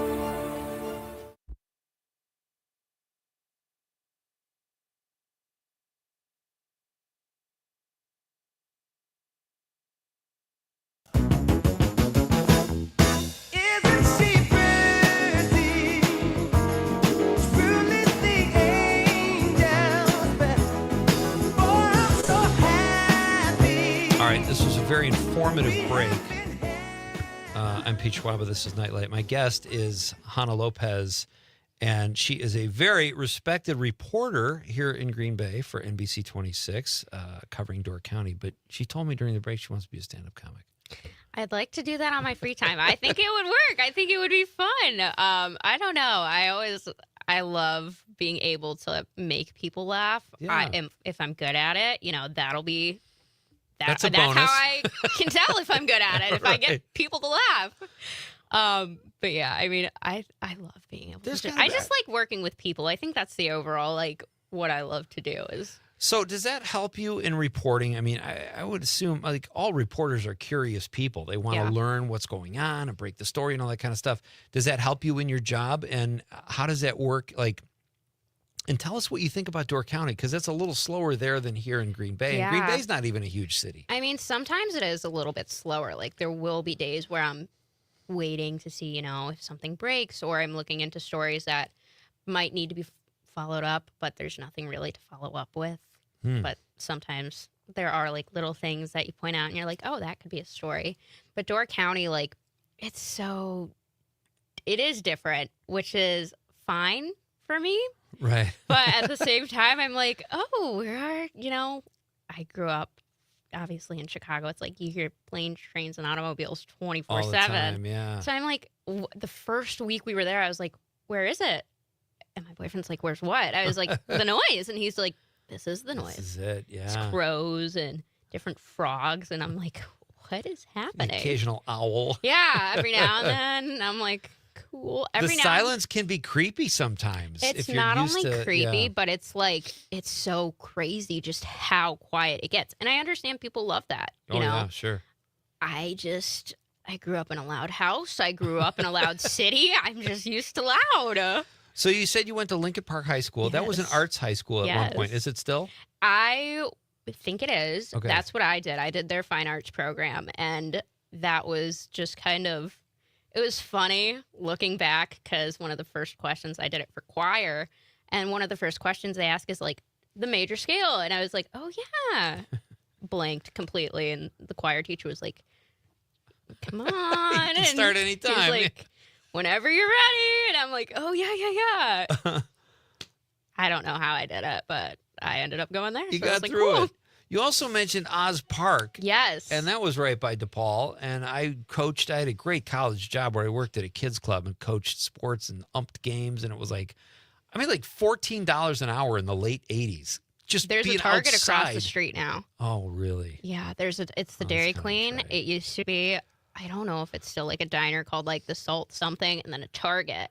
Okay. They were building the Target. I don't know if it used to be a parking garage. I don't know what it used to be, but now it's a Target. And I'm like, this would have been so helpful. in high school. Right. Did you grow up? Did you go to high school in that area? Well, you went to Lincoln Park High School, but did I you grew up live? on the northwest side. I'm from Dunning. Shout out Dunning. A lot of people are Okay. like, "Where's that?" Yeah, It what are is- the streets? It's the last major intersection is Harlem and Addison. Oh, really? Almost not in Chicago. Yeah. Okay. And yeah. that was the debate I had with my boyfriend's family when we first started dating. Okay. Is it's not the city. And I'm like, no, it is. It is. Is it Chicago in your mail? Yeah. Yeah, you're the city. Yeah. And so I'm like, it's the city. You Oh, know, that's funny. I live near the suburbs. And again, like my boyfriend's not from the city. He's like way by Aurora. And he's like, that's not the suburbs. He's like, that's still like, that's considered like city living, girl. And I was like, what? I was like, that's Park Ridge. Park Ridge is a suburb. It is funny when people from the, like I grew up until I was 12 anyway in the city, right off the Kennedy Expressway, and people would say, like when I went back there to college, they go, "Where you from?" "Chicago," and it's like Elgin. It's like, well, that's not. My uncle dealt with that. He went to Yeah. UW-Madison, and that's the first time he experienced it, which is Oh, really? really funny. So when my sister goes to UW-Madison now, and so that's like the running joke is like if somebody asks you where you're from and you say Chicago, and they go, "Oh, I'm from Chicago too," you got to ask them, like Right. really give them a background check. And I'm like, why are we vetting people from if where they're Exactly. from? It never bothered me. But I do think it's funny. Like you don't have that here in Green Bay. You know, No. I'm from Green Bay. Where about? Oh, a Schwaba. Well, that's not really Green Bay. Like nobody you gets don't bent have out of people- shape about yeah. it here. You know. Oh, I'm over in De Pere. Oh, really? You said No. Green Bay. Yeah. Yeah. Oh, that's great. My guest is Hannah Lopez. She is the Door County reporter for NBC 26 here in Green Bay, in the city. So you live in Sturgeon Bay. How do you like it? That is very different than Chicago. You've been here a year and a half or so, I think you Yeah. said. So have you assimilated? Are you getting used to it? It takes a lot to get used to, obviously, like in the off season. I have learned the first off season, I was like, I can't do it. There are no people on the street. And like now I'm like, oh my God, this is awesome. I can get to Egg Harbor in like 15 minutes and Egg Harbor. versus like 45 minutes because of traffic. And Yep. oh my gosh, it's awesome. I made that joke earlier. I was meeting with someone and I was like, they were saying, you know, at Whitefish Dunes, Whitefish, I confuse the two, but Yeah. whatever. All the state, like the parks, the parking is open. You don't have to go searching for Right. parking for Right. 15 minutes. They're not shaking you down for money. Yeah. I'm like, that's what I love is there is parking now on the street. I don't have to wait and circle the block like 4 different times Right. before a spot opens up. Waiting for someone to leave. Yeah, exactly. Yeah, and they are trying to become more like Sturgeon Bay and Door County as a whole. They're trying to become more of a year-round destination. I think that's awesome. I know Yeah. they're doing a lot of like Christmas events. I know there's some coming up this weekend. And so for me, I'm like, I love being able to see the people here on the weekends. But then like there's a wait at a restaurant and I'm used to that convenience of like, oh, I could just sit. Isn't that funny? It's so weird. That is how small towns change you. Like I live in a very small town, Marinette. It's an hour north of here, right Yeah. across from Egg Harbor Yeah. on the bay. And it's funny because I lived in LA and the grocery store, the school, the Starbucks were closer to me where I live than they are in Marinette. Yeah. Because I got to drive to the crazy. other side of town, and then that becomes a burden. And it's like, oh, you're going to Walmart? Yeah, don't go now. The factories are just letting out, and there's all this traffic. Yeah, that's It really how changes it your is. perspective. So, and Door County in the summer is insane. Oh, it's crazy. I Yeah. mean, I always had a good time though, because I could always like find somebody to talk to and be like, hey. But now it's like if I do a story at like a state park or, you know, even on the street asking people questions, it's like, okay, I gotta wait like a half hour before somebody Right. shows up, or if I sneeze, somebody walks past and, you know, that's the only person for the day. And I'm like, oh, okay, cool. So what is your day like? You know, Door County, it's kind of cool that NBC has somebody there. Yeah. But I would imagine there are days where you are looking for stories or something to report on. Do you have to find more human interest stuff? If there's not actual hard-hitting news, what do you do? It's kind of a mixture of both. I do love my human interest stories. I think they're the best. I did just do a story on, like, it's really funny, but it was a delivery driver for a grocery store. And it's not like Instacart. Like, they have that at the grocery store. But finding those things where it's like, oh my God, this guy is like an icon at the grocery store. You'd never expect it. I just got him mic'd up and let him do his thing. It was awesome. Huh. It was probably one of my favorite stories to do. Really? Or like the lighthouse, the Red Pier Head Lighthouse. That was another one that I was like, my job takes me to places that normal people would be like, oh yeah, I have pictures of that. And I'm like, oh yeah, that's weird. I was like inside of it. Cool, weird. So let me ask you this. When you're studying journalism at DePaul, you think of yourself as a journalist or a reporter. You probably didn't think of yourself in Door County where it's a little sleepier and you're looking for news stories. Like, how is that? What would you rather be covering murders or serious crime? I was talking about that earlier. It's funny you mentioned that. When I was in college, my professor, one of them was like, don't think of yourself going to some big city like Milwaukee or, down in Miami or anything like that. Just know you're not going to start there. You're starting in Green Bay is like a 68 or 69 market, like in the TV world, like TV news world, which is to my knowledge, like a mid-sized market. Just, for me, being able to go to Green Bay, I was like, that's pretty awesome. I was like, it's not, a little town nowhere, but I get to, there are more people. I was like, the Packers are there. I was like, I know that's a big thing That's up a here. big deal, yeah. But Door County, when I got the job in Door County, I was like, oh, that's kind of cool. When I was a kid, we never came up to Door County. We'd go to the Dells or like just the Dells. Sometimes Madison, probably once or twice, but my boyfriend's grandparents, they honeymooned in Ephraim. Oh, so when we were like, we're moving to Door County, immediately I thought his grandfather was like going to jump in one of our suitcases and be like, oh, I'm here, guys. So there's a stand-up joke. You got to put stand-up. I know, right? But yeah, I mean, when I heard about it and they raved about it, I was like, okay, like I trusted a little bit more moving there now that I know like they used to come up here.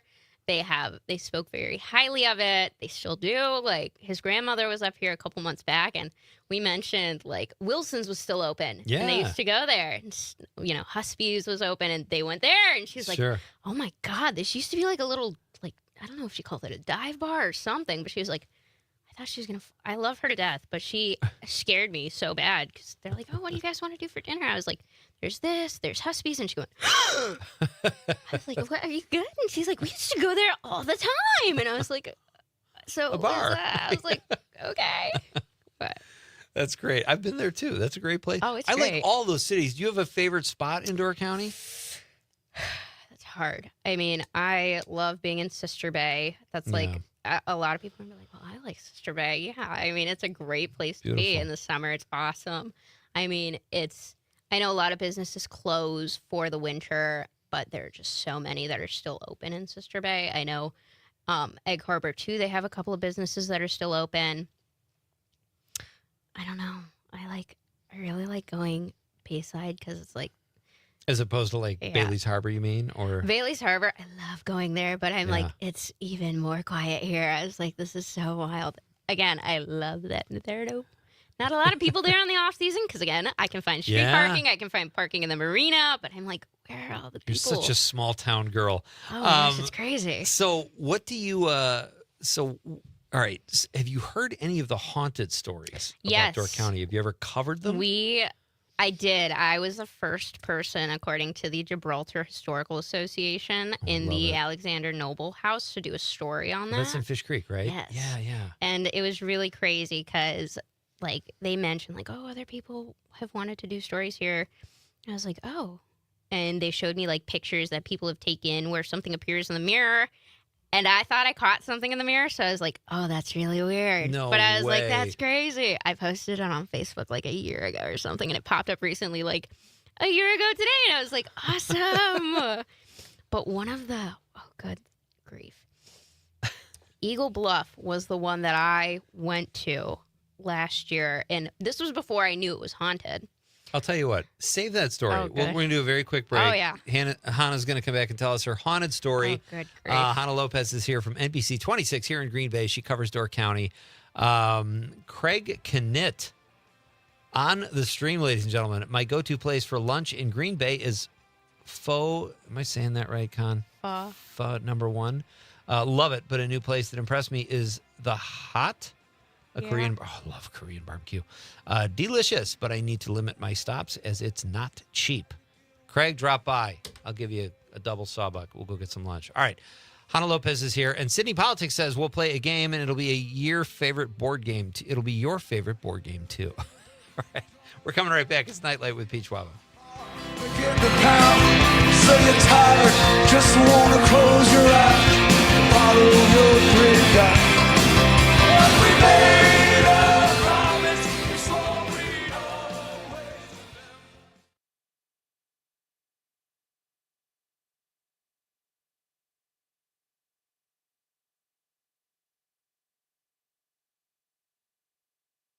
You deserve a chair that works as hard as you do. X-Chair. X-Chair ergonomic seating is built to move with you. DVL technology adapts to support your lumbar. SiFloat Infinite Recline lets you lean back and relax. X-Chair gives you all-day comfort and productivity. Save up to 50% during the X-Chair holiday sale. But hurry, inventory is limited. Visit xchair.com and save up to 50% today. That's xchair.com. School sports are played by humans, coached by humans, and officiated by humans. So the next time you're sitting in the stands at a school athletic event, please remember this and maintain your humanity, especially when it comes to judging and critiquing athletes, coaches, and officials. Please show your fellow humans some respect. They'll appreciate your empathy.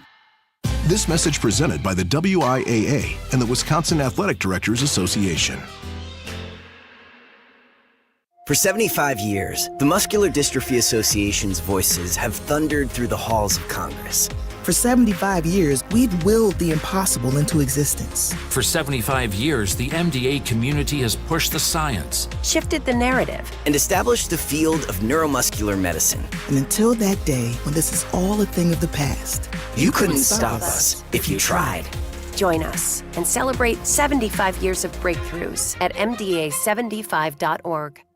Is getting vaccinated on your to-do list? We can help you check that off. You've got this. Yes, you do. See how we've got you at yougotthis.usaging.org. A message from the Aging and Disability Vaccination Collaborative, powered by US Aging. In sitcoms, when someone has a problem, they just blurt it out and move on. Well, I lost my job and my parakeet is missing. How was your day?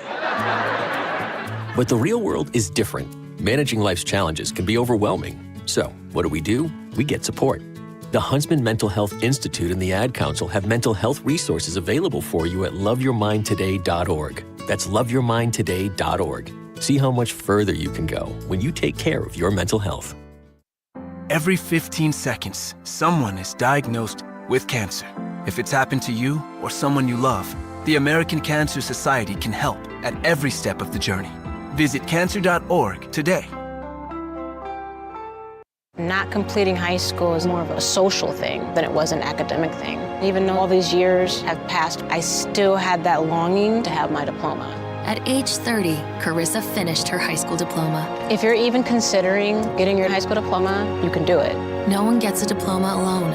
If you're thinking of finishing your high school diploma, you have help. Find free adult education classes near you at finishyourdiploma.org. That's finishyourdiploma.org. Brought to you by the Dollar General.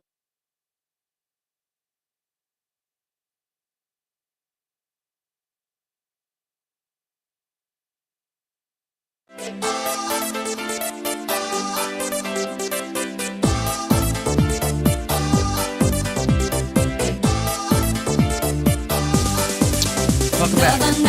This is Nite Lite with Pete Schwaba. We are in the home stretch here. We've got a couple more minutes with our guest, Hannah Lopez from NBC 26 here in Green Bay. She covers Door County, and she is here with me in the studio. We are we both went to DePaul University. That's our connection. And but I have a cool job, but covering Door County, I think, would be so much fun. I know it's a little slower pace maybe than what you're used to in Chicago, but you were telling us a story right before the break about a haunted experience you had. Please continue. I mean, I just was very confused because I walk into the Eagle Bluff Lighthouse, which a lot of people are like, oh my God, it's haunted. Like, that's one of the spots. And I'm like, okay, like, cool. I think I learned that after. But I go in and immediately they're doing a tour because I know they do tours there. And I don't remember what I was filming. I think it was the fact that they were like doing their rebuild or remodel or, renovations. And I was like, weird. I was walking up the spiral staircase, and I stopped halfway, and I was like, I don't want to do that. I walked back down. I was like, this feels strange. You were scared. I was scared is an understatement. I'm never scared to like go up, do whatever. But I was just like, oh, this is so strange. And then you look, and they have like the rooms and everything. And I was just like, this feels weird. I like genuinely got the like most Scooby-Doo style vibes ever. And I was like, I didn't want to make it quick because obviously like I have to get footage of, these places. So I was like really trying to be like, I hope these people are still behind me, like that are taking this tour. I was like, I don't want to be like the only ones in Eagle Bluff and nobody else is here and they're like outside and I don't know, like I magically collapsed or something. Like that would be the last thing I need happening to me right now. It was definitely a very odd experience because I was like, oh, that's something I've never, I know a lot of people are like, oh, the energy of things. And I'm not one of those people. But that day I was like, oh, I'm one of those people. You freaked out. Oh, I did. Yeah. It was horrible. So how often do you have to come into Green Bay from Door County? Or can you do everything remotely? Or most of the time I am remote, like for our meetings in the morning to see like what content we're covering. But sometimes there are days where I do have to come in for like all station meetings or trainings or, going over the quarter. And it's fun. Sometimes I just like do surprise visits where I need my equipment fixed. And I'm like, surprise, I'm here now. And they're Eric like, O'Neill, oh. get on it. Oh, Eric. Oh, my God. Whenever I run into Eric, it's a good time. So, all right. What are your, let's see. What is the craziest story? You got about 2 minutes left. Yeah. Have you had a really weird story you can share with us? Weird? Probably not weird. I don't know. Craziest stories. I really don't know. You think, because we got a stream comment here. Craig on the stream says, I'd love to meet Hannah at the Door County Film Festival this winter. I covered it last winter, Did you? I think. I'm going to be there this year. My son is a film in it, and Craig is a big That's film so festival guy, so you'll awesome. have to come out and, see some movies or something. But let me ask you this. Instead of that, we'll cover that next time. Yeah. And next time you're here, I want to give you a Door County quiz. Oh. That'll be fun. Oh, fun. Conrad, she's so sarcastic. It's just these I'm big just city not people good come in here and they I'm think not they're good at so tests. cool. What are you watching? Are you binge watching anything? I was really hoping you asked me that question. Awesome. I am watching The Secret Life of Mormon Wives on Hulu. Oh, wow. Very big reality TV person. Nice. I have gotten, my boyfriend works all day and then he gets home and I'm bombarding him. I'm like, this happened, this happened, this happened. On But- Mormon Wives? You're telling him about Mormon Wives? yes. Oh, this poor guy. He's a trooper. He was like rearranging our office and he would like pop his head out. He'd be like, okay, this is what happened. Give him a rundown real quick and then go back to the episode. I just think it's so fascinating to me. Like them all being influencers. Like I know they all had careers before that, but they're influencers now. And I'm like, this is crazy. Every episode either starts with or ends with, will Mom Talk survive this? Every single episode for the past, I think, going on 3 seasons. I'm like, this is crazy. I love it so much. It's like, Maybe you can it's be so on a great. reality show someday. I hope not. No.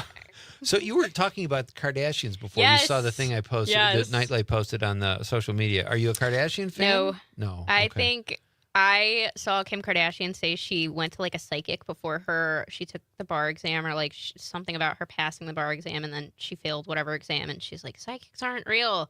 That she uses Chat GPT and I'm just Oh my like, goodness. I think that's crazy. I do think, Kim Kardashian on the Ryan Murphy show, if I'm not mistaken, that All's is Ryan fair. Murphy. Yeah.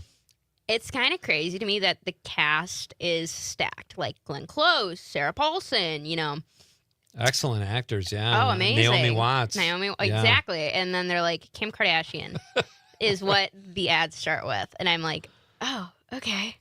It's so embarrassing.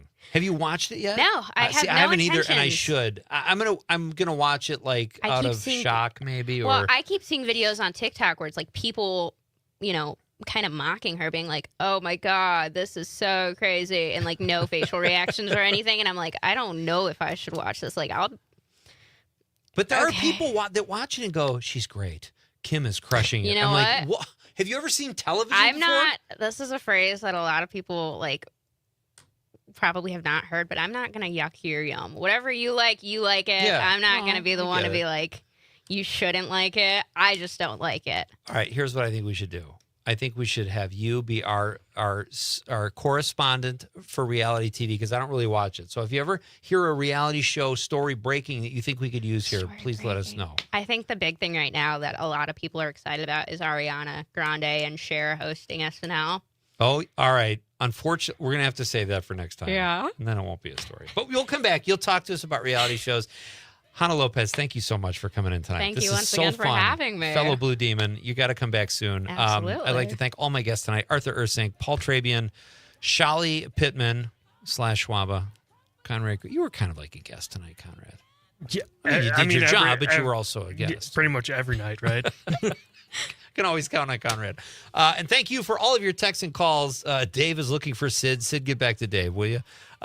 We are coming back tomorrow night to do it all over again. On behalf of the lovable producer, Conrad, I'm Pete Schwaba saying goodnight, Wisconsin. That's